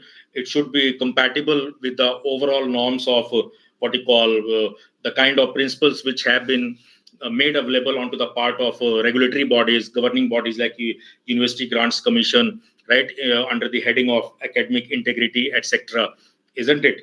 So when you talk about this ethics, it is supposed to be remaining concerned with universal moral principles and the duties which are supposed to what you call conform to those moral principles, right? In our subject of social sciences, we have seen you say social sciences or other disciplines also, right? It must emphasize on standards of conduct, right? Yes, we have a very strong what you call presence of philosophical foundations of this ethical things also, because this concept of ethics is supposed to have its origin in the subject of philosophy, right? It also enjoys a lot of what you call presence or its importance in other disciplines also, especially so far these theological things are concerned, legal things are concerned, or psychological as well as societal things are concerned. Everywhere, this what you call conduct of a particular person, right, whether as a researcher or whether as a respondent, etc., we have to bear these kind of laws within our minds, right, from both the point of view as a person who is undertaking that research and the person whom we are approaching for completion of our research actually, right? Again, talking about ethics, you can see on this particular screen, right, it says ethics are methods, procedure, or perspective for deciding how to act and to analyze complex problems and issues in a fair manner. Friends, there are occasions when we are faced with certain dilemmas, right? When I say what you call, we are faced with certain dilemmas means that there may be reasons that sometimes knowingly some mistakes they get committed, or at times certain mistakes they get committed unknowingly actually, right? So ethics would help us in what you call avoiding such mistakes, whether they are advertently, that is knowingly, or intentional, or those what you call mistakes are of they can be attributed on part of being unintentional in nature actually, right? So they are supposed to help us in what you call adhering to certain norms, procedures, or certain methods, right, onto the part of organizations. There are global norms, there are norms at country level, there are norms at organization level, but we have to ensure that what you call our conduct, our what you call behavior, it must conform to all these levels, whether it is organization level, national level, or even at international level, actually, right? Broadly, when we talk about this aspect of ethics, philosophers, social scientists, they would talk about ethics in this two broader manner. One is deontological approach to the concept of ethics, and another is your utilitarian approach to the concept of ethics. At the outset itself, I would feel like what you call making this point clear onto the part of people who are listening to my lecture through this online mode, isn't it? These two approaches broadly, so far this concept of understanding of ethics is concerned in anyone's life, isn't it? So far this first one is concerned, that is deontological. We have a very important philosopher of social science, that is Immanuel Kant, who talked about this adhering to this norm of ethics, actually deontological, that is giving primacy to your duties actually, right? Moral obligations out of your duty and all. That will be basically what you call deontological, that we don't get emotional at the times of our performing, discharging of our duties, right? And there should not be any kind of inconsistency between the moral requirements of performing our duties without getting emotional and getting attracted towards certain biases, certain our own prejudices, etc. So basically, when you talk about this deontological approach to the concept of ethics, come what may, we must perform our duties. We must not hesitate from performing our duties, and it must conform to the moral obligations. As I said to people, no question of getting attracted towards any other values or so-called subjective considerations, etc. So this is what this person would have meant by this approach to the entire concepts discussions regarding ethics, whom we call it deontological approach to the concept of ethics, isn't it? Because it is out of these discussions, debates on part of philosophers, that till date, whether it is research organizations, universities, academic institutions, or even business organizations, or for that matter any other organization, they continue to give emphasis, primacy to this concept of what you call professional ethics, code of ethics, and so forth, actually, isn't it? This is something else that different disciplines may have certain variations on their part. They may not be on equal footing, actually. For example, if I were to say about this compliance to the concept of ethics in medical sciences, in biological things and all, life sciences, or certain other subjects where practical things are involved, these issues, they enjoy a lot of primacy, a lot of importance, and their what you call adherence to the norms of ethics or seeking clearances from institutional ethics committee is what you call of utmost importance, actually. Before we talk about those aspects, I move on to this another theme which is mentioned on the screen, and that is second approach to the concept of ethics. That is basically utilitarian aspects, whom we'll call, and all my participants, faculty members, they must be familiar with this concept of utilitarian approach, actually. That is what you call the person whom we can associate with this debate regarding utilitarianism in subject of social sciences. It is none other than what you call this James what you call Mill, right? Sorry, Bentham, or what you call this person James Mill, or another person, what you call that is who will fall in this particular category with slight difference, that is John Stuart Mill, isn't it? But it is none other than Bentham himself who gave this principle of something, maximization of happiness onto the part of largest number of people, actually. So meaning is that you have to bear within your minds that if number is on higher side, and what you call the benefits accruing out of a particular event or particular activity or a particular policy formulation, if it benefits larger number of people, we have no reasons to not to appreciate that policy measure, actually. So that is all utilitarianism can be understood at this juncture, right? That you have only two considerations, that happiness and the number, actually, right? Both should be on the higher side. It does not emphasize much upon the moral aspects.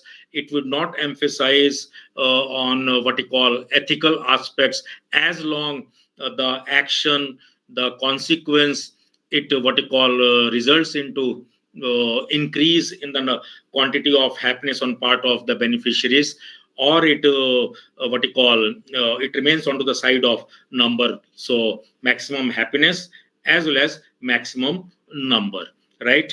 So this is the dilemma where onto the part of all of us who are what you call involved in this practice of teaching, learning or so-called acting as a supervisor, or in individual capacities, that we have to have our papers published, we have to have our projects completed, we have to adhere to certain what you call research ethics, etc. Actually, isn't it?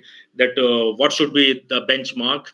What should be the what you call criterion? Should we simply go by the second method, or should we come what may, we have to stick to the first method? Please remember, in our what you call debate, discussions, discourse, right? This utilitarianism has to be what you call on the lower side, and this deontological approach to the concept of ethics, it has to enjoy importance. It has to be on higher side, actually, isn't it? So I hope you people must have got some clue about these two approaches, which help us in what you call understanding this concept of ethics and various approaches to this understanding of ethics, isn't it? Moving further, what you call certain what you call as a ethics in research as a concept, or you can say certain definitions and all. Just I simply read out this particular thing which is there on the screen itself. Research is a scientific endeavor to reach truth, or to answer unanswered or partially answered questions, or to find facts. So undoubtedly, if you are serving in any of the educational institutions, certainly we have the understanding about this concept of research and certain duties while conducting this research or acting as a researcher and so forth, actually, isn't it? I will not go into those details because some of the early resource persons or you people must be familiar with this basic understanding about this concept of research itself, actually. So far, what you call this importance of ethics in case of research is concerned, right? You can see here the importance goes in this particular manner for what you call gaining of knowledge, remaining truthful, or avoidance of error, right? We have to be ethical in our approach because this knowledge, truth, or avoidance of error. Later on, we'll see certainly the some of the concepts you must have heard about, that falsification of research or fabrication of research, isn't it? Or one very common thing which is infesting this entire exercise of research, right? That is something known as this concept of plagiarism, right? So certainly we'll talk about those things, and that's why there is a urgency on part of or we all in different capacity. Never the mind what you call whether we are as a teachers or we are as supervisors or we are as a publishers or we are in the process of publishing our own writings, etc., or completing our own projects, etc. Actually, isn't it? We all are supposed to get governed by these kind of ethical practices, ethical standards and all, right? So you can see here again, it says ethical standards, they promote the values that are essential to collaborative work, right? Or what you call obligations on part of both, that is the researcher and the what you call what we are going to give it in return onto the part of society, onto the part of country, or onto the part of our funding bodies, right? So it is a question of trust, accountability, mutual respect, fairness, cooperation, coordination.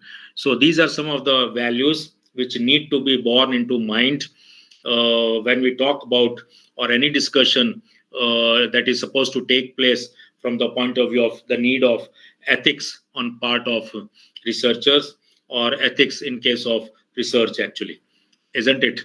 That this importance of trust, remaining truthful, actually. So far our results are concerned, findings are concerned, data are concerned, or trust between the one who is undertaking the research and from where he's going to get the data gathered, that is, I mean to say, onto the part of our respondents, right, or the person whom we are going to interview and so forth, actually, right now, just before my lecture, our Panda sir was talking about this, so what you call primary sources and secondary sources from the point of review of literature, etc., or so far this collection of data, etc., is concerned, isn't it? Irrespective of which method of research is getting followed, whether it is quantitative or qualitative things. And of course, you people are aware, in case of our social sciences, largely we stick to this qualitative things. But as on date, what you call, many of the younger researchers, they certainly, in a very strong manner, they are also preferring to what you call this, making use of these quantitative techniques, etc., actually, right?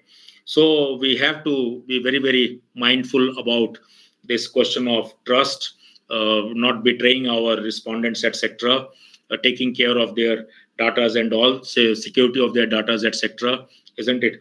Or that way, accountability. Accountability means in individual manner, in collective manner, at institution level, etc. And of course, when we say mutual respect, fairness, etc., friends, colleagues, you people must be knowing that as on date, these issues of ethics, they involve a lot of what you call these issues regarding dignity, respect, discrimination-free research, actually, isn't it? So as on date, sensitivity towards these issues have increased manifold, actually, and it is our duty to make sure that we are not caught on wrong foot so far these issues of what you call mutual respect and fairness is concerned, right? We have to take care of what you call societal needs, socio-cultural needs, psychological needs. We have to remain very, very sensitive about reason-specific needs and so forth, actually, because researchers should not be unmindful of these cultural issues, sociological issues, societal things, country needs, or international things, and so forth, actually. All these needs, all these aspects, parameters, they have to be born at the time of undertaking or completing research and so forth, actually. Because as on date, a smallest mistake, it might attract wreath at a global level, at national level, at what you call any level it can be, for that matter, actually. I mean to say, in the era of technology, social media, small issue of plagiarism, right? Serious mistakes, serious cases of discrimination and all, right? Or bypassing certain norms, etc. You have what you call this message information would get disseminated at global level, actually, isn't it? So one need to remain very, very careful about all these things, right? Moving further, why are ethics they are important for research, right? Again, what you call, it is for the sake of ethical norms in community related research also help us to build public support for research quality and integrity of research, isn't it? So you people are aware that is when it comes to the question of this academic integrity, quality of research, isn't it? Unless we remain ethical in our approach, isn't it? Certainly, neither both the things would get compromised. Quality would get compromised. Integrity would get compromised, actually. So one need to remain very, very careful about this moral foundations, right? So far, this adhering to these norms of do's and don'ts, or as I said to people in the beginning itself, whether it is a question of what you call avoiding intentional mistakes, or even one need to remain very, very careful about unintentional mistakes also, right? This is what ethics or code of ethics would demand on part of a good researcher, actually, or healthy practices on part of a researcher, isn't it? Yes, so far norms of social science are concerned, right? One need to remain very, very careful about what you call not only moral aspects, as I said to people, social aspects also. Look here, certain examples are given where this question of ethics would come to the forefront, right? Any project involving issues like what you call this question of donating eyes, or some campaigns regarding Save Girl Child, right? Or some projects involving aspects of gender inequalities, right? Or infant mortality rate, etc. All these issues, all projects, right? They have to be what you call more compliant, isn't it? From the point of view of this ethics are concerned, highest standards are concerned, or this issue of integrity of highest order is concerned, actually, right?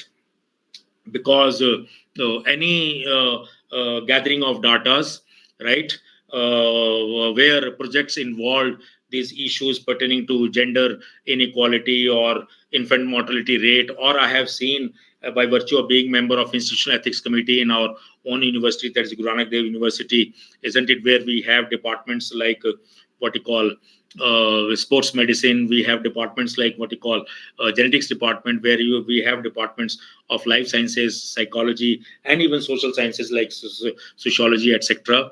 Right?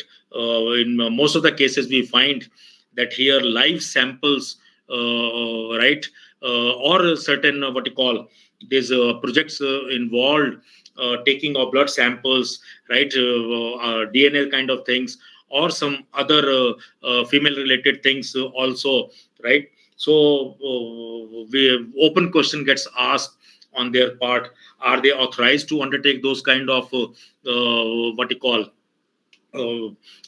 practices or not, or do they need to receive the help of a specialist at the time of taking blood samples, etc., or some other kinds of DNA related things, and etc., or some gene samples, etc., isn't it? Because in most of the cases we have seen that students from life sciences background, students from this backgrounds of genetics and other kinds of things, they take project in a collaborative manner, actually, right? DBT projects or DST projects, etc.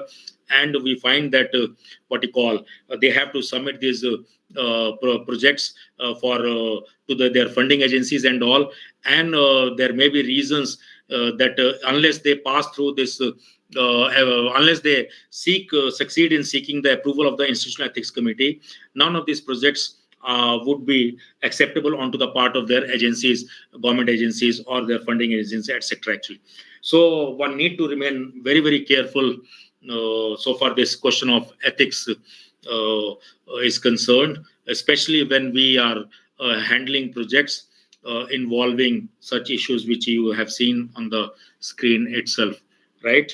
Yes, friends, colleagues, researchers, one thing which can be again shared with you people when we are talking about trying to have an overview of importance of ethics in any kind of research on part of younger people, actually younger faculty members and so forth, actually, right? This is very important on part of all of us, right? That whenever we approach our clients, respondents of any nature, irrespective of our disciplines, etc., isn't it? Certain information ought to be shared with our respondents whom we are approaching.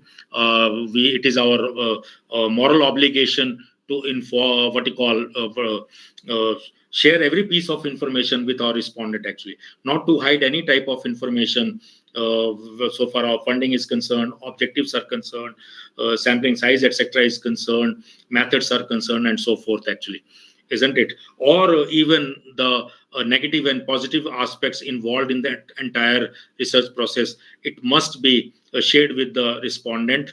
And most important thing on part of respondent would be that we have informed consent, right, onto the part of the person who is getting involved in this completion of research. And especially as I right now I was talking to people that there are researches of different nature, whether it pertains to subject of life sciences, genetics, or subjects of social sciences, or you people should be, I don't mind sharing one piece of information which is applicable more on my own part. That is as your resource person, I have had the opportunity to get certain live projects completed, something known as getting this social impact assessment report prepared for the government of the state, actually. That is Punjab government, isn't it? And you may be wondering what this social impact assessment is all about. Why I just sharing this piece of information in the form of anecdote. That is what you call that when we approach to people within the affected areas, we remain very, very careful to share every single piece of information in order to make sure that unnecessarily the information which we are going to gather from our respondents, it will not endanger their own existence, etc. Because at times the kind of exercise which gets undertaken at the ground level, right? We may get confused by our respondents, or there may be certain vested parties which may try to distort the entire exercise, actually, and get the entire exercise derailed. So this issue of preparing social impact assessment report, it used to provide us opportunity to undertake the job at several district levels, right? And especially social impact assessment for the sake of land acquisition, right?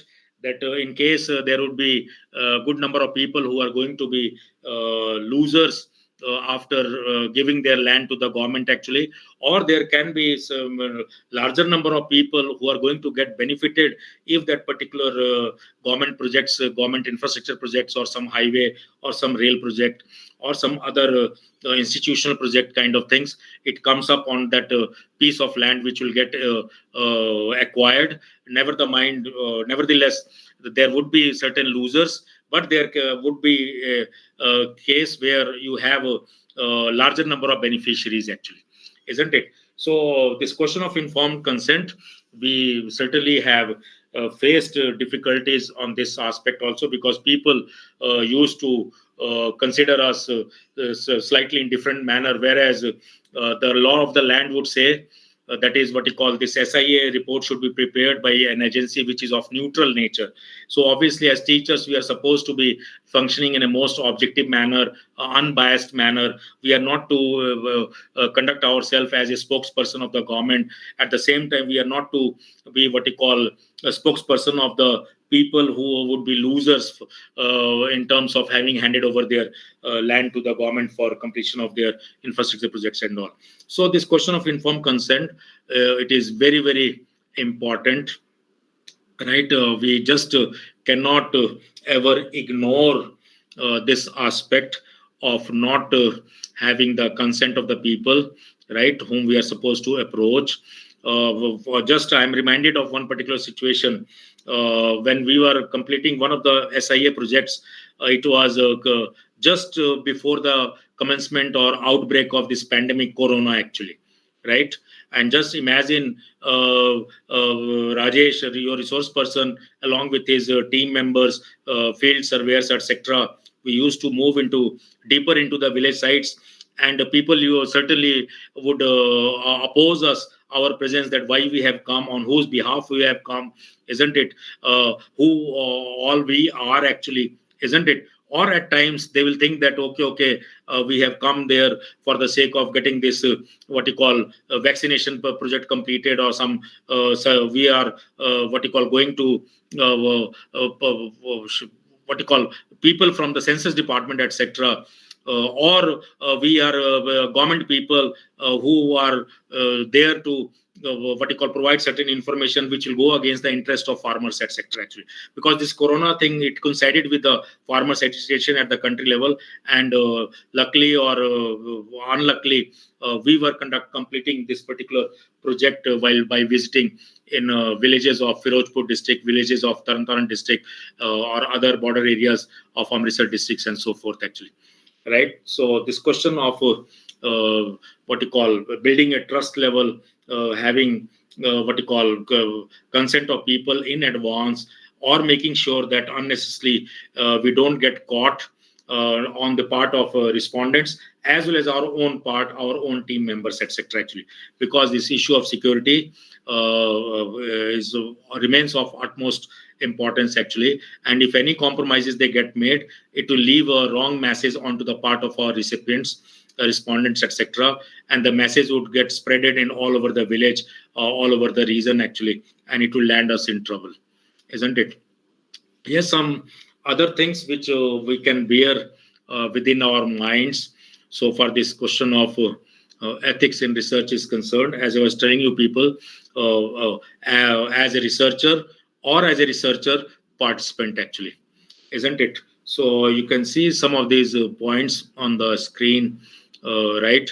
That is aims, objectives, and nature of the research, duration of the study, sponsors. All these informations must be revealed to the participants. Actually, yes, one of the hallmarks of any good research or adhering to this highest standards of what you call academic integrity, you must adhere to this norm of anonymity and so-called maintaining absolute confidentiality actually, so for the participants and the kind of information which they are about to share with you. Yes, in case of social sciences, we are fully aware. We do ask about their marital status, etc. At times, we do talk about the kind of relationship which they have with their family members, etc. Or we do come across certain cases where we have single person, whether it is male person or single female person, or at times we do come across widows, we do come across destitutes, etc. Isn't it? So we need to remain very, very careful about their backgrounds at the time of conducting our research, etc. Whenever we are moving into these kind of areas, etc. Isn't it? Similarly, onto the part of members of life sciences also, genetics, etc. Though they remain very, very particular about their own data, its analysis, etc., or collection of some samples, etc. At times, they are likely to err on account of sometimes bypassing the social concerns actually, isn't it? As I was trying to tell you, people in villages, in other pockets, etc., we do come across people from marginalized section of the society. We do come across people who will be what you call belonging to a minority section, etc. Or for example, you people are placed at in eastern part of the country, where we have a larger population of tribal nature, etc. So as a good researcher, we have to be very, very sensitive towards people meeting from these kind of backgrounds. As I said to people, whether they belong to the marginalized section or what you call this gender thing, etc., or even person of senior citizen nature, persons of children age group, etc., right, female groups, etc. Or that way, as I said to people, as on date, you people have been seeing the manner in which one very important state of Northeast, that is Manipur, it is disturbed, and you have been seeing that the kind of enormity which is getting reflected onto the part of those two very important communities which were supposed to be living together for decades together, and suddenly we have differences. So there shall come a time when a number of projects would be undertaken, or journalists would try to visit their areas, or researchers would try to visit those areas, meet affected people and all. So those are the occasions, opportunities when one need to remain very, very careful about what you call their sensitivities, or so far the dignity of the participants is concerned, isn't it? Remember here some of the common things which one need to bear on part of any person who is involved in this entire exercise of research, right? Codes and policies for research ethics, though they might sound very simplest things, but friends, colleagues, it takes time on one's part to get used to these simplest ideas actually. Yes, I don't mind sharing this piece of information because I have been seeing as a senior faculty member on the campus that younger people, just because their promotions are due, their what you call new appointments, they are forwarding, getting their applications forwarded, and the norms have become so stringent so far this API score and other things are concerned, isn't it? Or so far getting our papers in good journals are concerned, or this adhering to the norms of UGC care listed journals or peer reviewed journals, there always remains a sort of temptation on part of younger faculty members, younger researchers, to sometimes bypass those norms actually. And bypassing those norms means ethics getting bypassed, relegated to the backgrounds, and then remain prepared that sooner or later there may be people who may be very what you call sound on these parameters, and you never know at what point of time you will your this weakness of yours will get exposed actually, and it will land you in a severe very serious kind of embarrassment actually. It has happened that people occupied the highest office so far academic institutions are concerned, and they got caught on these very smaller steps actually, not adhering to the integrity part, or not adhering to the ethics part, or not being honest in their approach and all, or this issue which has distorted, completely spoiled the reputation on part of certain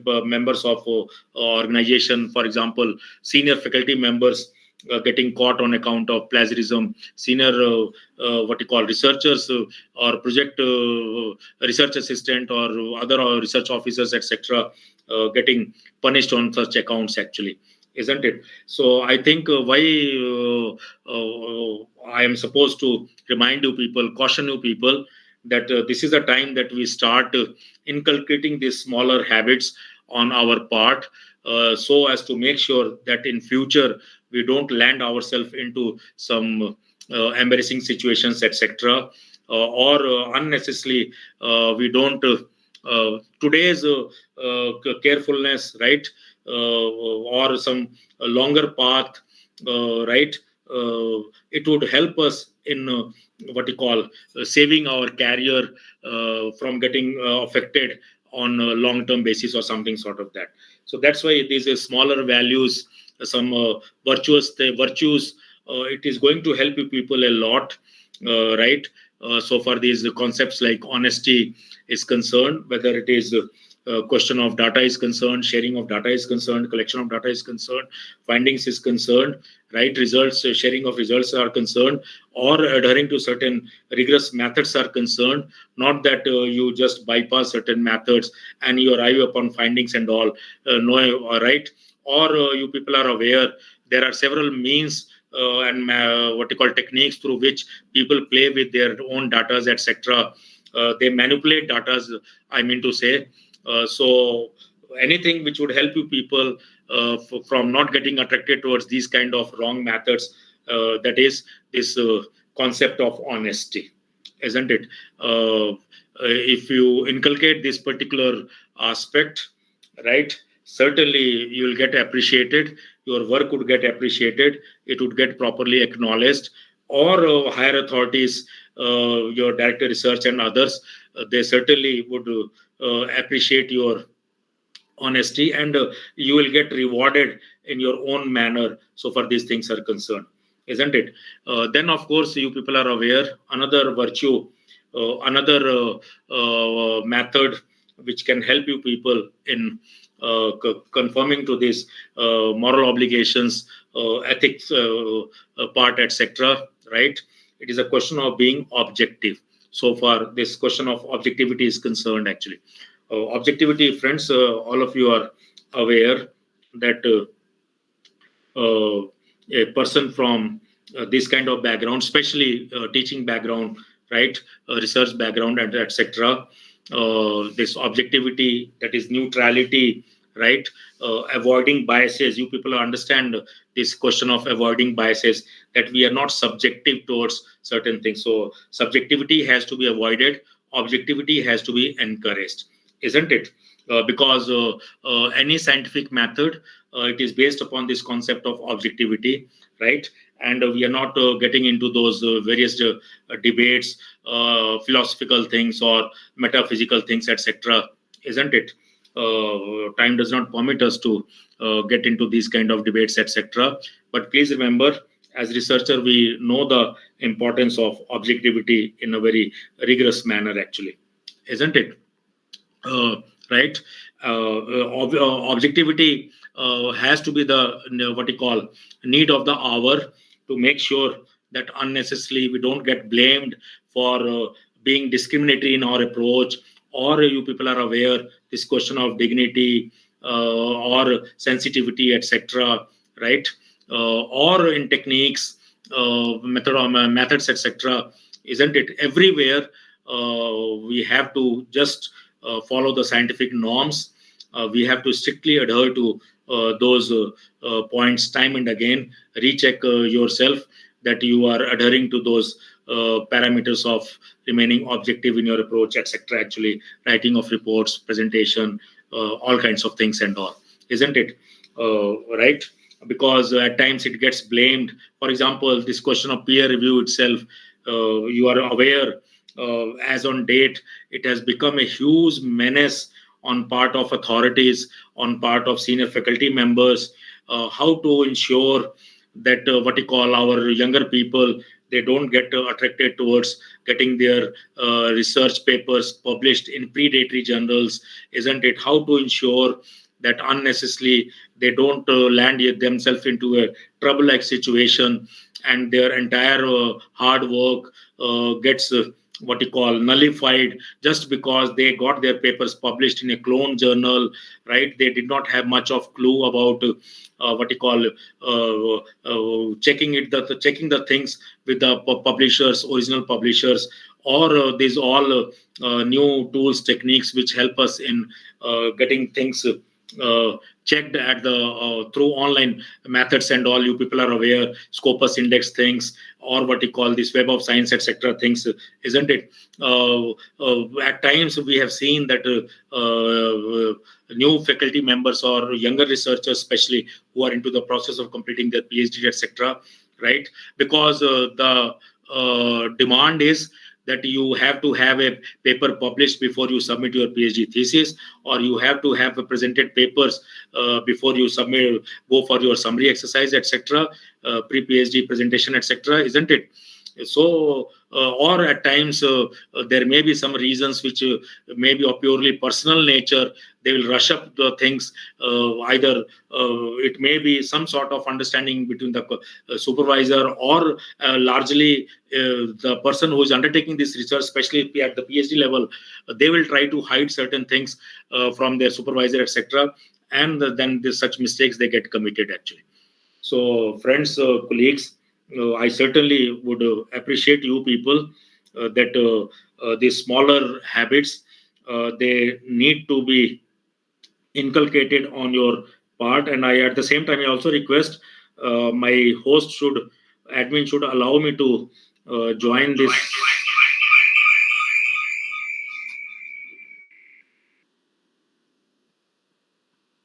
session through this device which I have rightly joined, isn't it? Okay, fine. It helps me in seeing that whether my slide is moving or not, and whether my participants are there with me or not. I hope participants, you people are there, and may I seek your involvement, if anything, on your part, smaller or bigger, the kind of things which we have covered till now. I haven't yet covered all the points which is there right now on the screen, but still, Dr. Rajiv Saha, he is certainly very alert. He is there on the screen, actually. I hope my audio is reaching up to you people. No issues with the internet and all. Everything is okay. Yes, sir. Everything is okay. Your audio is properly audible to us, and your slides are moving very smoothly. And we are really, we are listening to you astonishingly. You are speaking in a Because detailed manner. I'm enjoying your speech, sir. Not I think the participants also are enjoying your speech. okay, very general kind of things we are talking.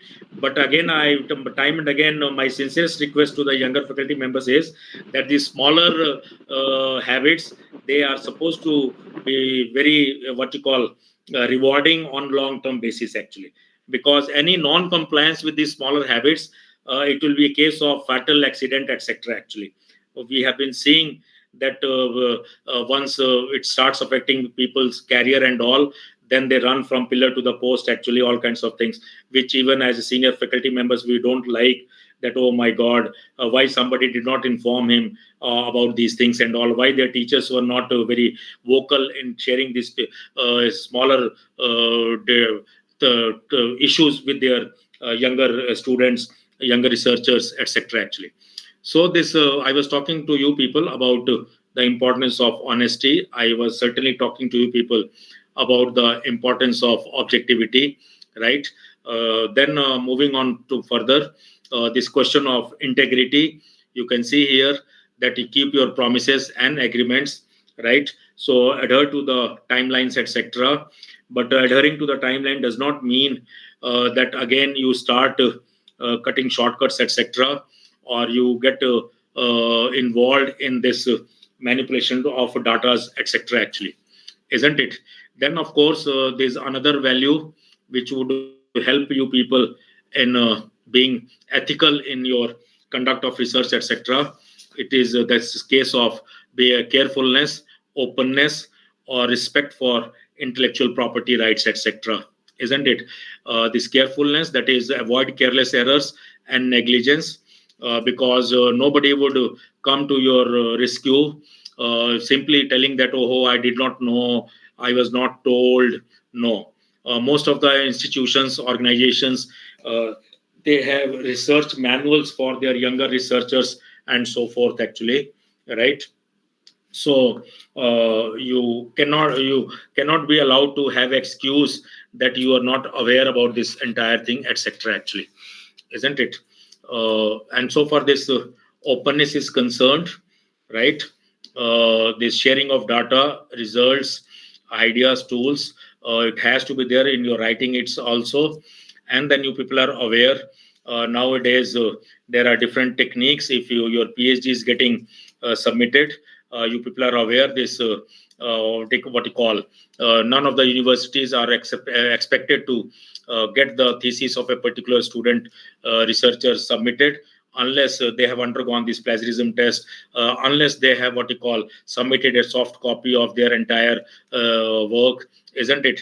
Or unless this entire soft copy of their research or what you call project or thesis has not been uploaded on this UGC prescribed, you people are aware, website, something known as Shodh Ganga, etc. Actually, isn't it? So the scope for not adhering to this research ethics, they are getting minimized actually.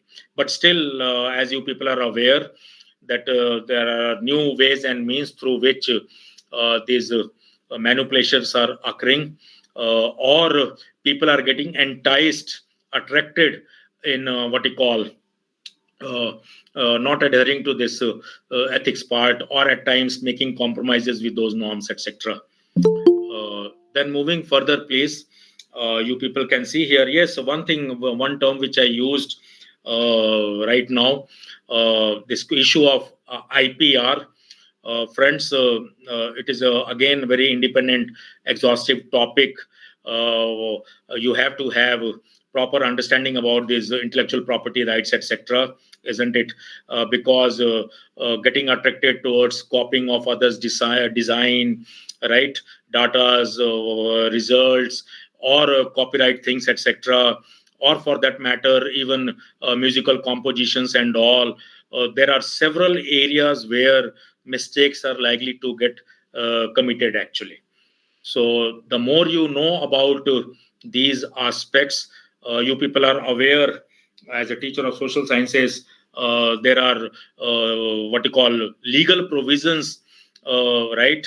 And severe actions can be taken. Some punitive measures can be taken if persons get caught on account of violating these norms of IPR, whom we know as what you call that is intellectual property rights. I'm not going into those details, isn't it? That is patent things or process things, etc., product things, etc., various classifications and all. We are not getting into those kind of discussions, but certainly in a very precise manner, brief manner, more you know about this, what you call, how to save yourself from these kind of embarrassments, that is be remaining sensitive towards IPR things and all, especially in LPG era, post WTO, what you call period and all, isn't it? Or you people are aware onto the part of people belonging to this computer sciences background and all, right? I may not have that kind of expertise. People from the IT backgrounds, they are more proficient in talking about this concept of Creative Commons, etc., isn't it? Or as on date, when we go for this preparation of e-contents and all, which material to be used, which material not to be used, isn't it? Which material to be uploaded onto the website and all kinds of things. But then it is a huge subject as on date, and even irrespective of our backgrounds, that whether I belong to social sciences or political science or any other thing for that matter, I don't have any excuse to say that okay, I did not know much, because these days a lot of efforts are getting made in order to sensitize. Workshops are getting this very workshop which you people are participants. It is only to sensitize you people that you are aware about these different aspects, different dimensions of research, because it is becoming a very, very highly complex subject, isn't it?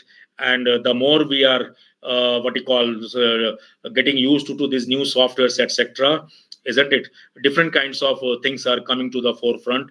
They are coming to the one's knowledge actually, and at the decision making level, things are becoming very, very difficult on part of we people who are supposed to check these unethical practices on part of researchers or younger faculty members, or for the sake of any of their requirements, promotion or new appointments, etc., actually, isn't it? So please, friends, colleagues, we need to remain very, very careful about this confidentiality. In the beginning also, I said to people that you have to develop this practice on your part, isn't it? Simply for certain incentives or certain what you call shortcuts, methods and all. Don't get attracted towards sharing of these kind of information which you have gathered as a part of your completion of project or research mandate, etc., research requirements, etc., isn't it? For example, as I said to people in our case on this particular campus, students of life sciences and all, they come to know, for example, a student of sociology, right? They are undertaking researches pertaining to surrogacy, isn't it? That how many patients are visiting a particular infertility clinics and all. These are some of the informations which are of very, very sensitive nature, isn't it? You may have any kind of interpretations of these data, etc., right?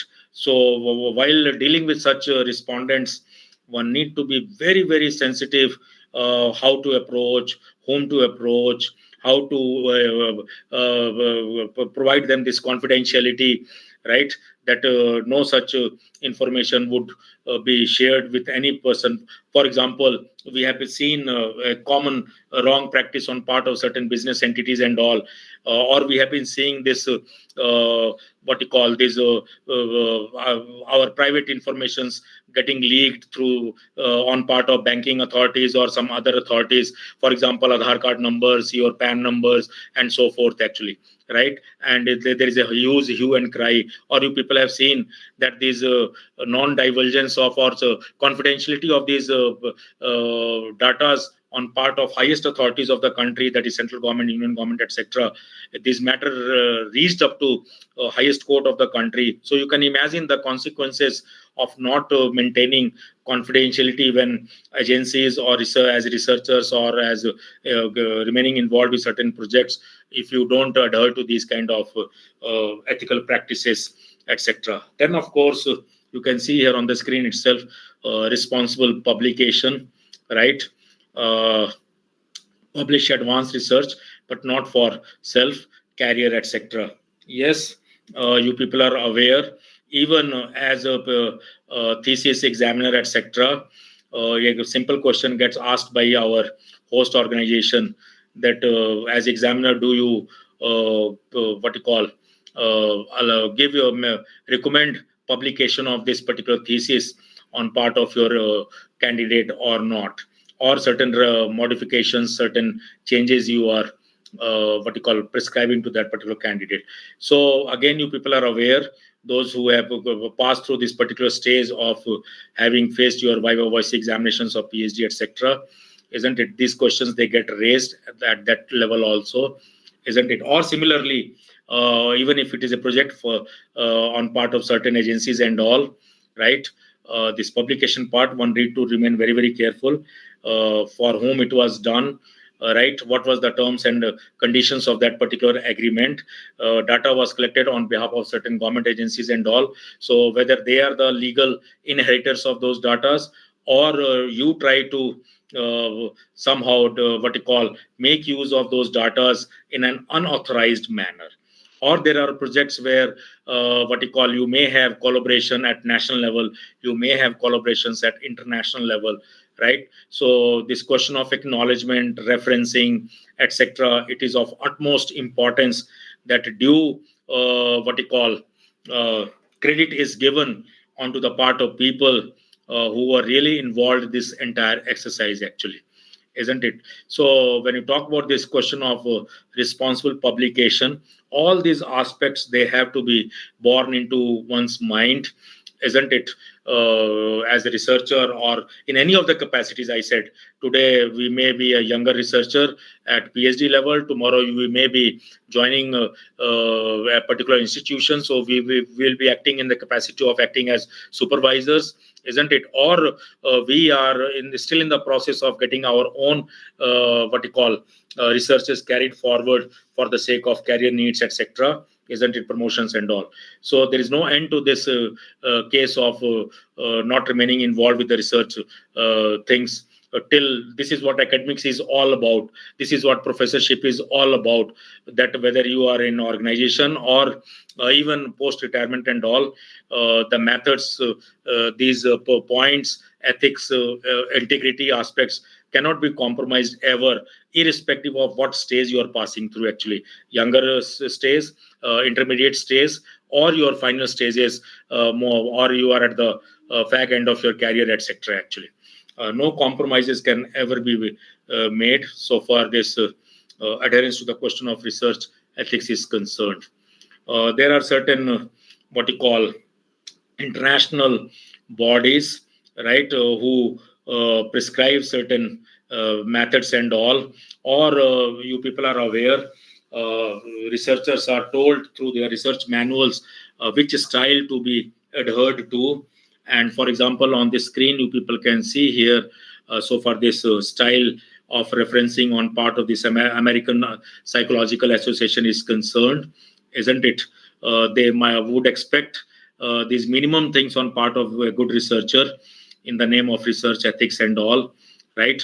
That is, discuss intellectual property frankly, be conscious of multiple roles, follow informed consent rules, respect confidentiality and privacy. So some of the things we have already discussed in advance in the beginning of our lecture, but then to put the things in proper perspective, or especially if we are adhering to this particular style, that is something known as APS style of referencing, that is American Psychological Association requirements and all. They are very particular about this question of intellectual property rights, etc., isn't it? No violations on these accounts. And for that matter, I think certainly, so far my deliberations are concerned, I could not reach up to those styles, etc., right? Especially this referencing thing, or different types of referencing and all, right? or certain mistakes which are anomalies which are likely to creep in so far the citation things etc is concerned. For that my apologies are there, isn't it? So you are aware this intellectual property things and all, right?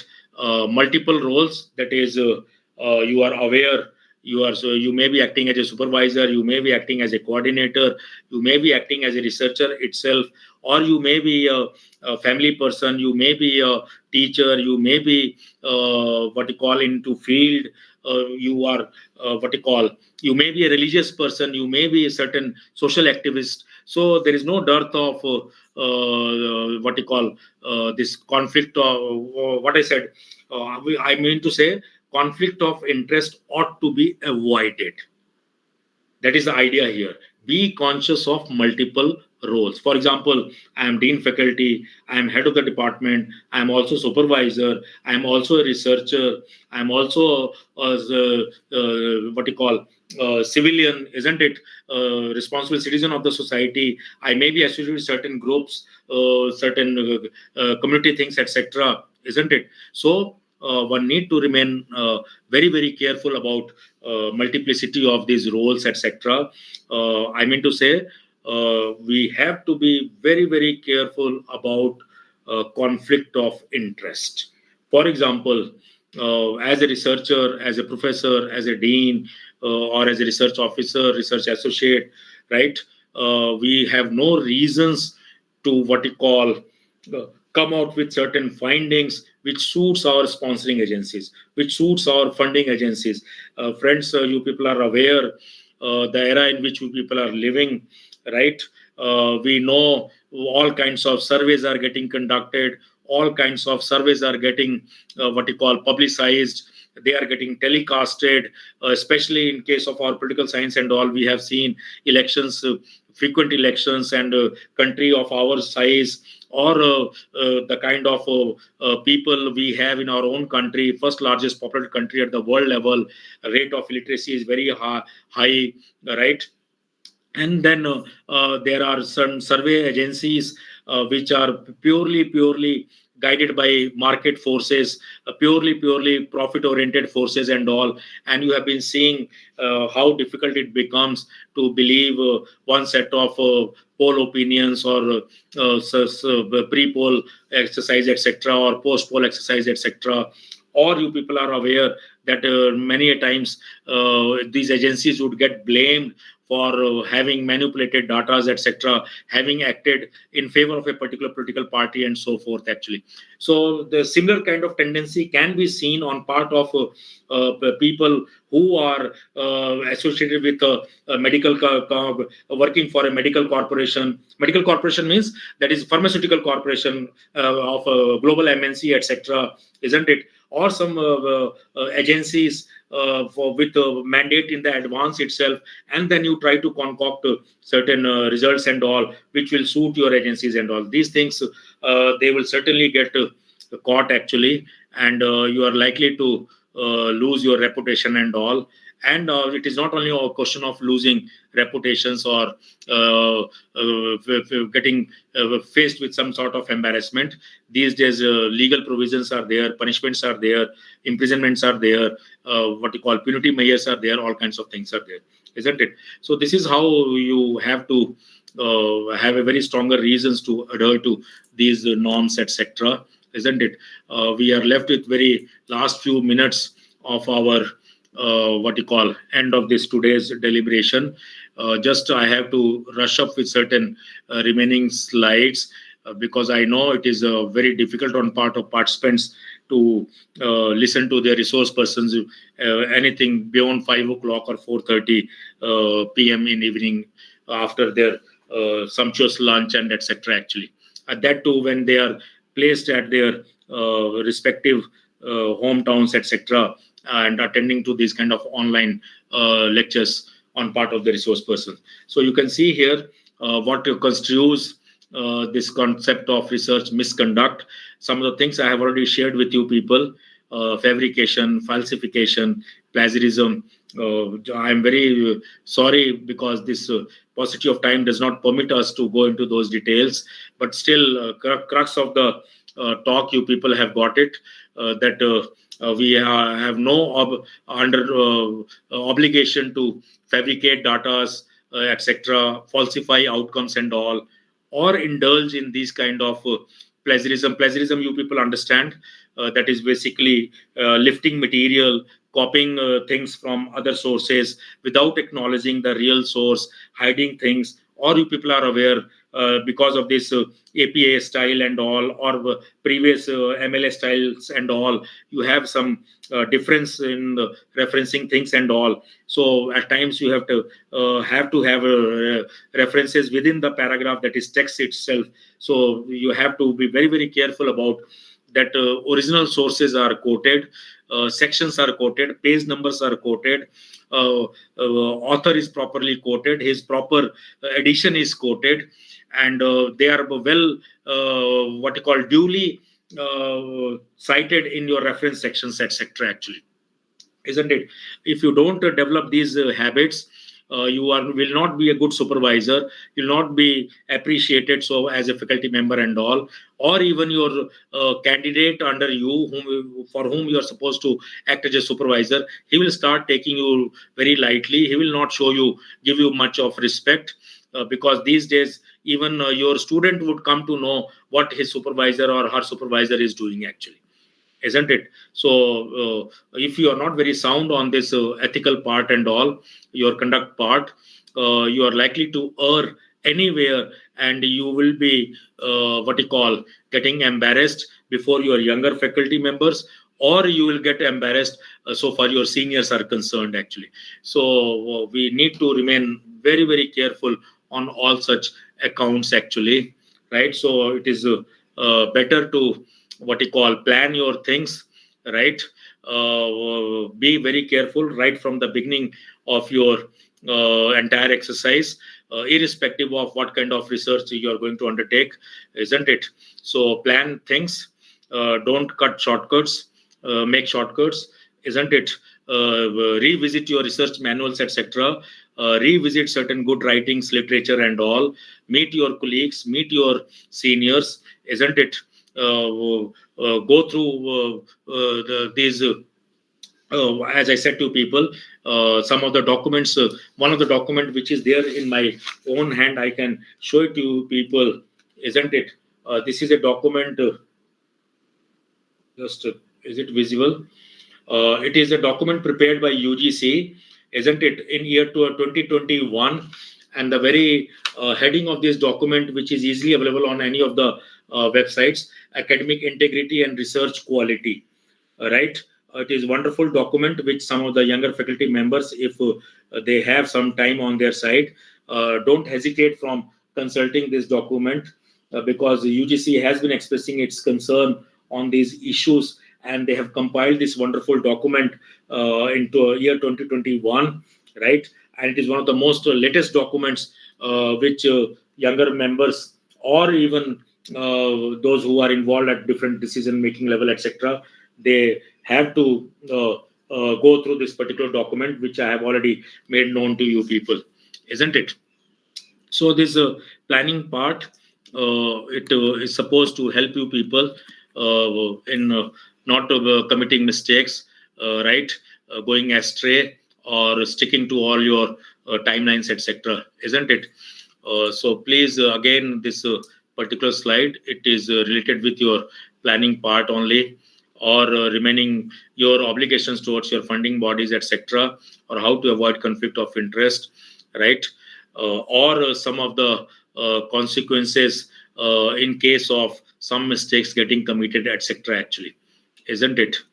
uh, this methodology aspect, as I said to people, because so far this data, its analysis, outcomes, etc., they are concerned, much of the things they need to be finalized on the subject to that. If you are very sound on this methodology part, etc., you understand the things, you are also aware about the, what you call, actions which would get followed in case something gets caught, actually, isn't it? These things we can skip, right?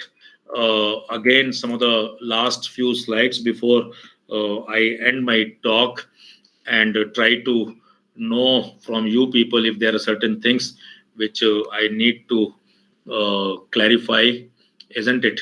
So please see here again, they are of a very general nature actually. Informed consent thing, isn't it?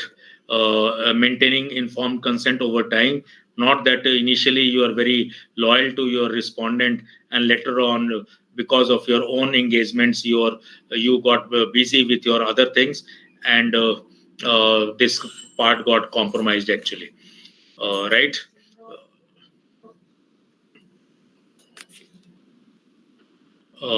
Clarity and adequacy of explanation, this routines, etc.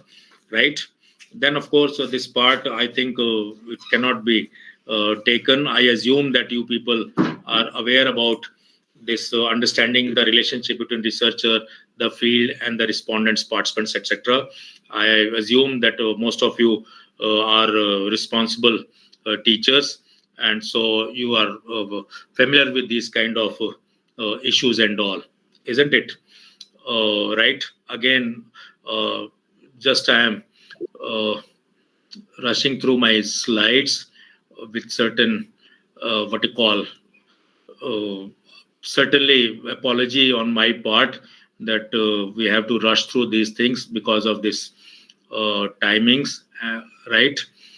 So far, again, on the screen, you can see here time and again this concept of honesty is getting affected, right? Avoid biases in case of your data interpretation, etc. It is getting reflected, isn't it? Or how you can avoid certain mistakes, right? Don't disclose identities, etc. Isn't it? So I think this is what I could have shared with you, all of you at this point of time, actually, point in time. I think I'll request moderators to help me in getting this question answer session conducted, isn't it?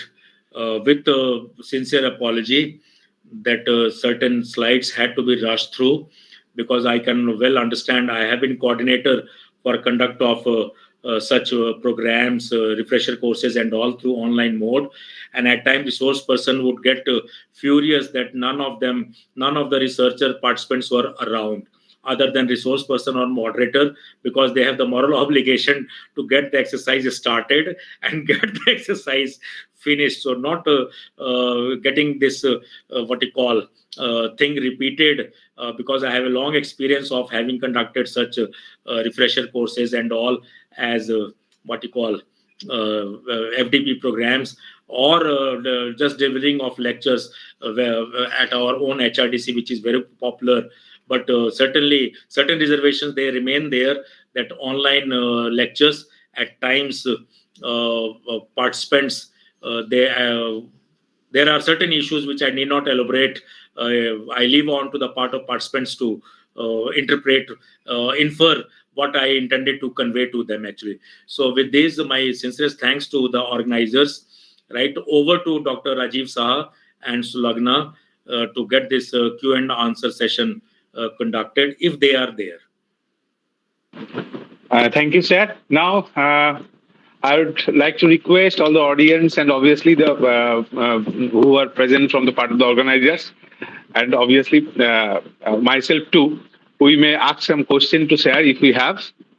Sir has given almost 1 hour and 30 minutes lecture on ethics and plagiarism. Really, it's very tough to complete the whole thing in 1 hour and 30 minutes, and sir had tried his best to do that thing. So now it is the time for question and answer. Please feel free to ask your question to sir. Please. Good afternoon, sir. Yes, please. Good afternoon. Sir, I have a request, sir. I listened to your lecture, which was very valuable and informative. Sir, I have a request whether you could share your valuable lecture with us by providing us with study materials. Okay, fine. Note down one number. If anyone sends me the message on that number, Otherwise, Subhashish Chatterjee and all, they have my number. I will pass on the slides to you people actually. Okay, sir. Sir, And and this the document which I am holding in my hand onto the part of UGC, isn't it? This is a wonderful document. This soft copy can be passed on to you people. Note down this number, please. Any one person, Sahasab, you do this favor to all your participants, all group members. Yes, sir. 9815949829. Please, this is the number. If anyone sends me the message, I'll share this PDF as well as my slides with you people. Sure, sir. Sure. So it is Thank you, sir. 9815949829. Just one Okay, sir. small WhatsApp message, and I'll forward this PDF material as well as PPT on that particular thing actually. Thank you. sir, if I may repeat one thing, the number is 5949829. Just please listen once again carefully. 98159 98. 98159499829. Okay, sir. Thank you. So, or go on Google. My writings are there. Look for Rajesh Kumar's writings and all. Of course, you have to type Rajesh Kumar, Guru Nanak Dev University, Amritsar. Something certainly you'll get there. My profile would get opened on the university website and all. Right? Okay, colleagues, friends. Where do we check the plagiarism? Yes, I have been asked one question by Sarbani Panda. Where do we check this plagiarism and all?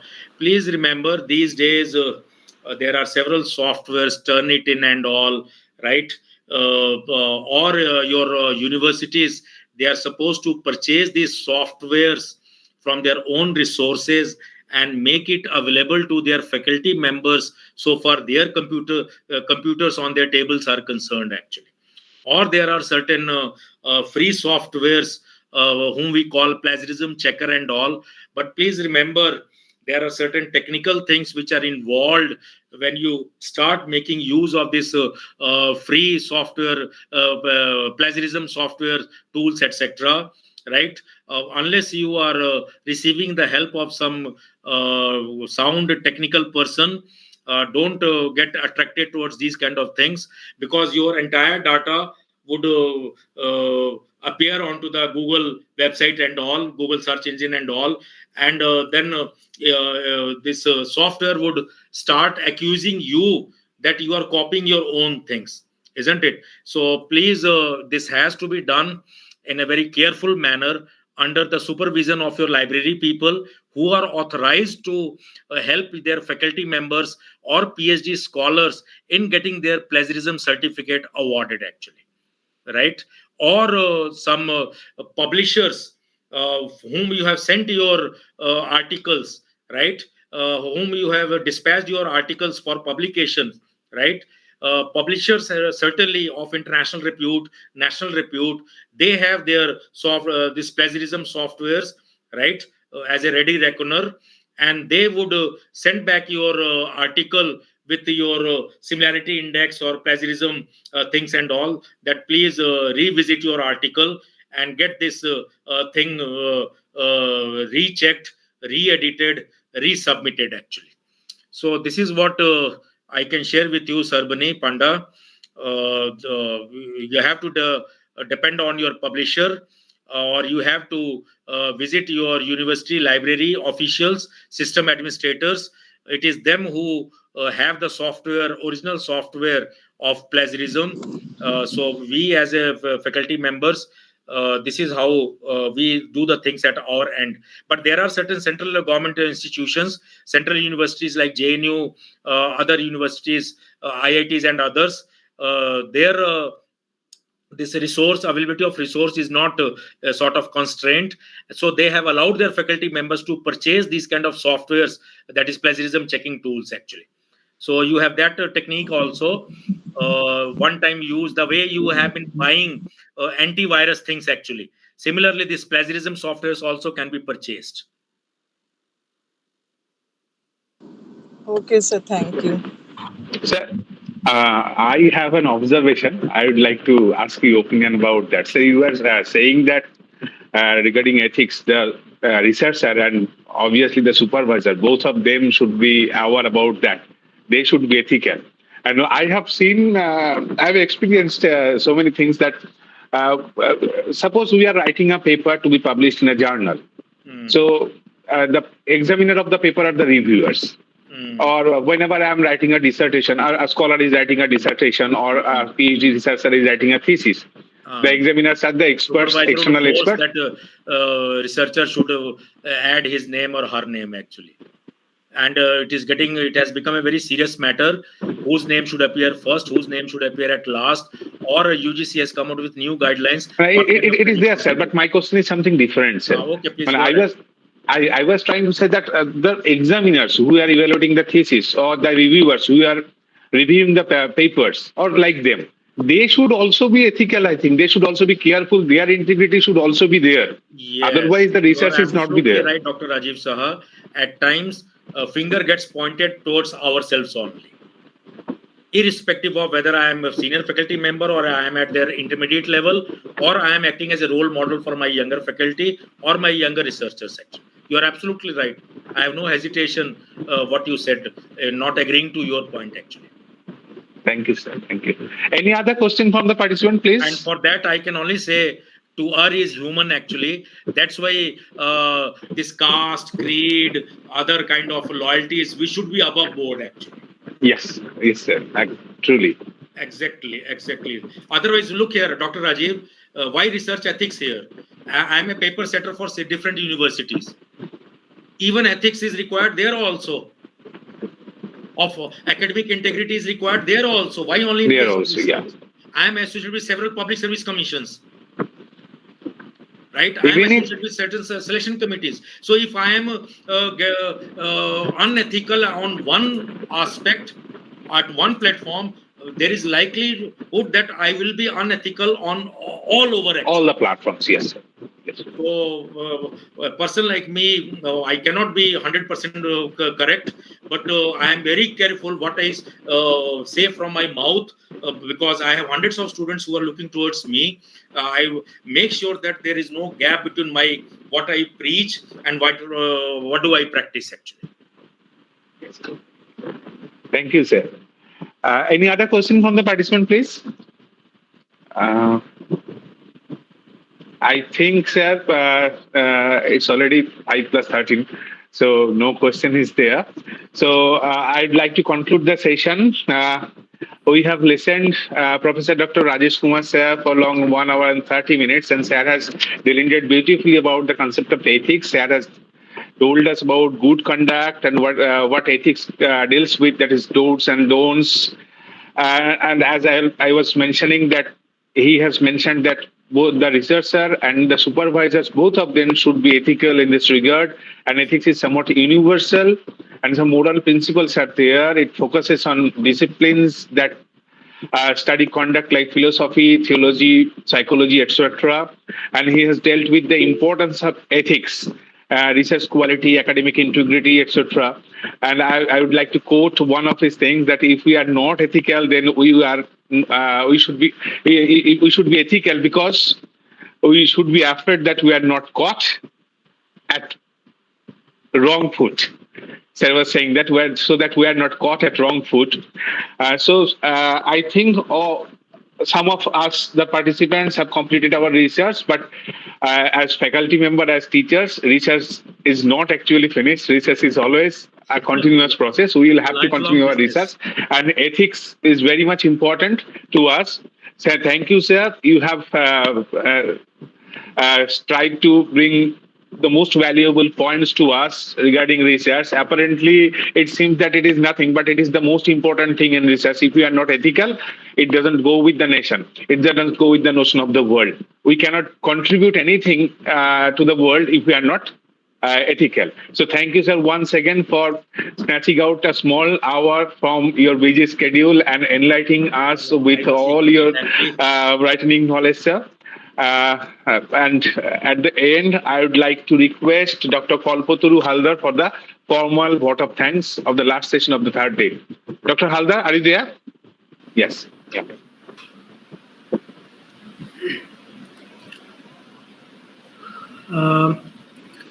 Today, as we come to the end of this session, I stand before you with a heart filled with gratitude and appreciation. On behalf of the organizing committee, I would like to express my deepest thanks to each and every one of you for being a part of this memorable occasion. First and foremost, our heartfelt gratitude goes to all our distinguished resource persons who have graced this event with their presence. Our valuable insights and expertise have enlightened us and inspired us to strive for excellence in our respective fields. I would also like to extend a special thanks to our organizers who have worked tirelessly behind the scenes. Your dedication, hard work, and attention to detail have ensured that every aspect of this event was executed flawlessly. Without your commitment and tireless efforts, this event would not have been possible. We must also acknowledge the invaluable contribution of our audience and participants. Your active engagement, thought-provoking questions, and lively discussions have made this event vibrant and enriching. Your presence here today signifies your dedication to personal and professional growth, and we are grateful for your enthusiasm and participation. Last but not least, I would like to extend a heartfelt thank you to each and every one of you attending this event. In conclusion, I would like to express my deepest appreciation to everyone involved in making this event a resounding success. Thank you once again, and we look forward to continued your support in our future endeavors. Thank you. Thank you, Haldar Da. Thank you, Rajiv Sah Da. Thank you, sir. What a It's great nice to listen to you, combination it sir. was. You people were in East, I am in extreme West, right? So And at digital both has the made sides, this, sir. Digital has created a bond between the East and the West very so it smoothly, was a sir. great combination. Yeah. It was a great meeting actually between East and West.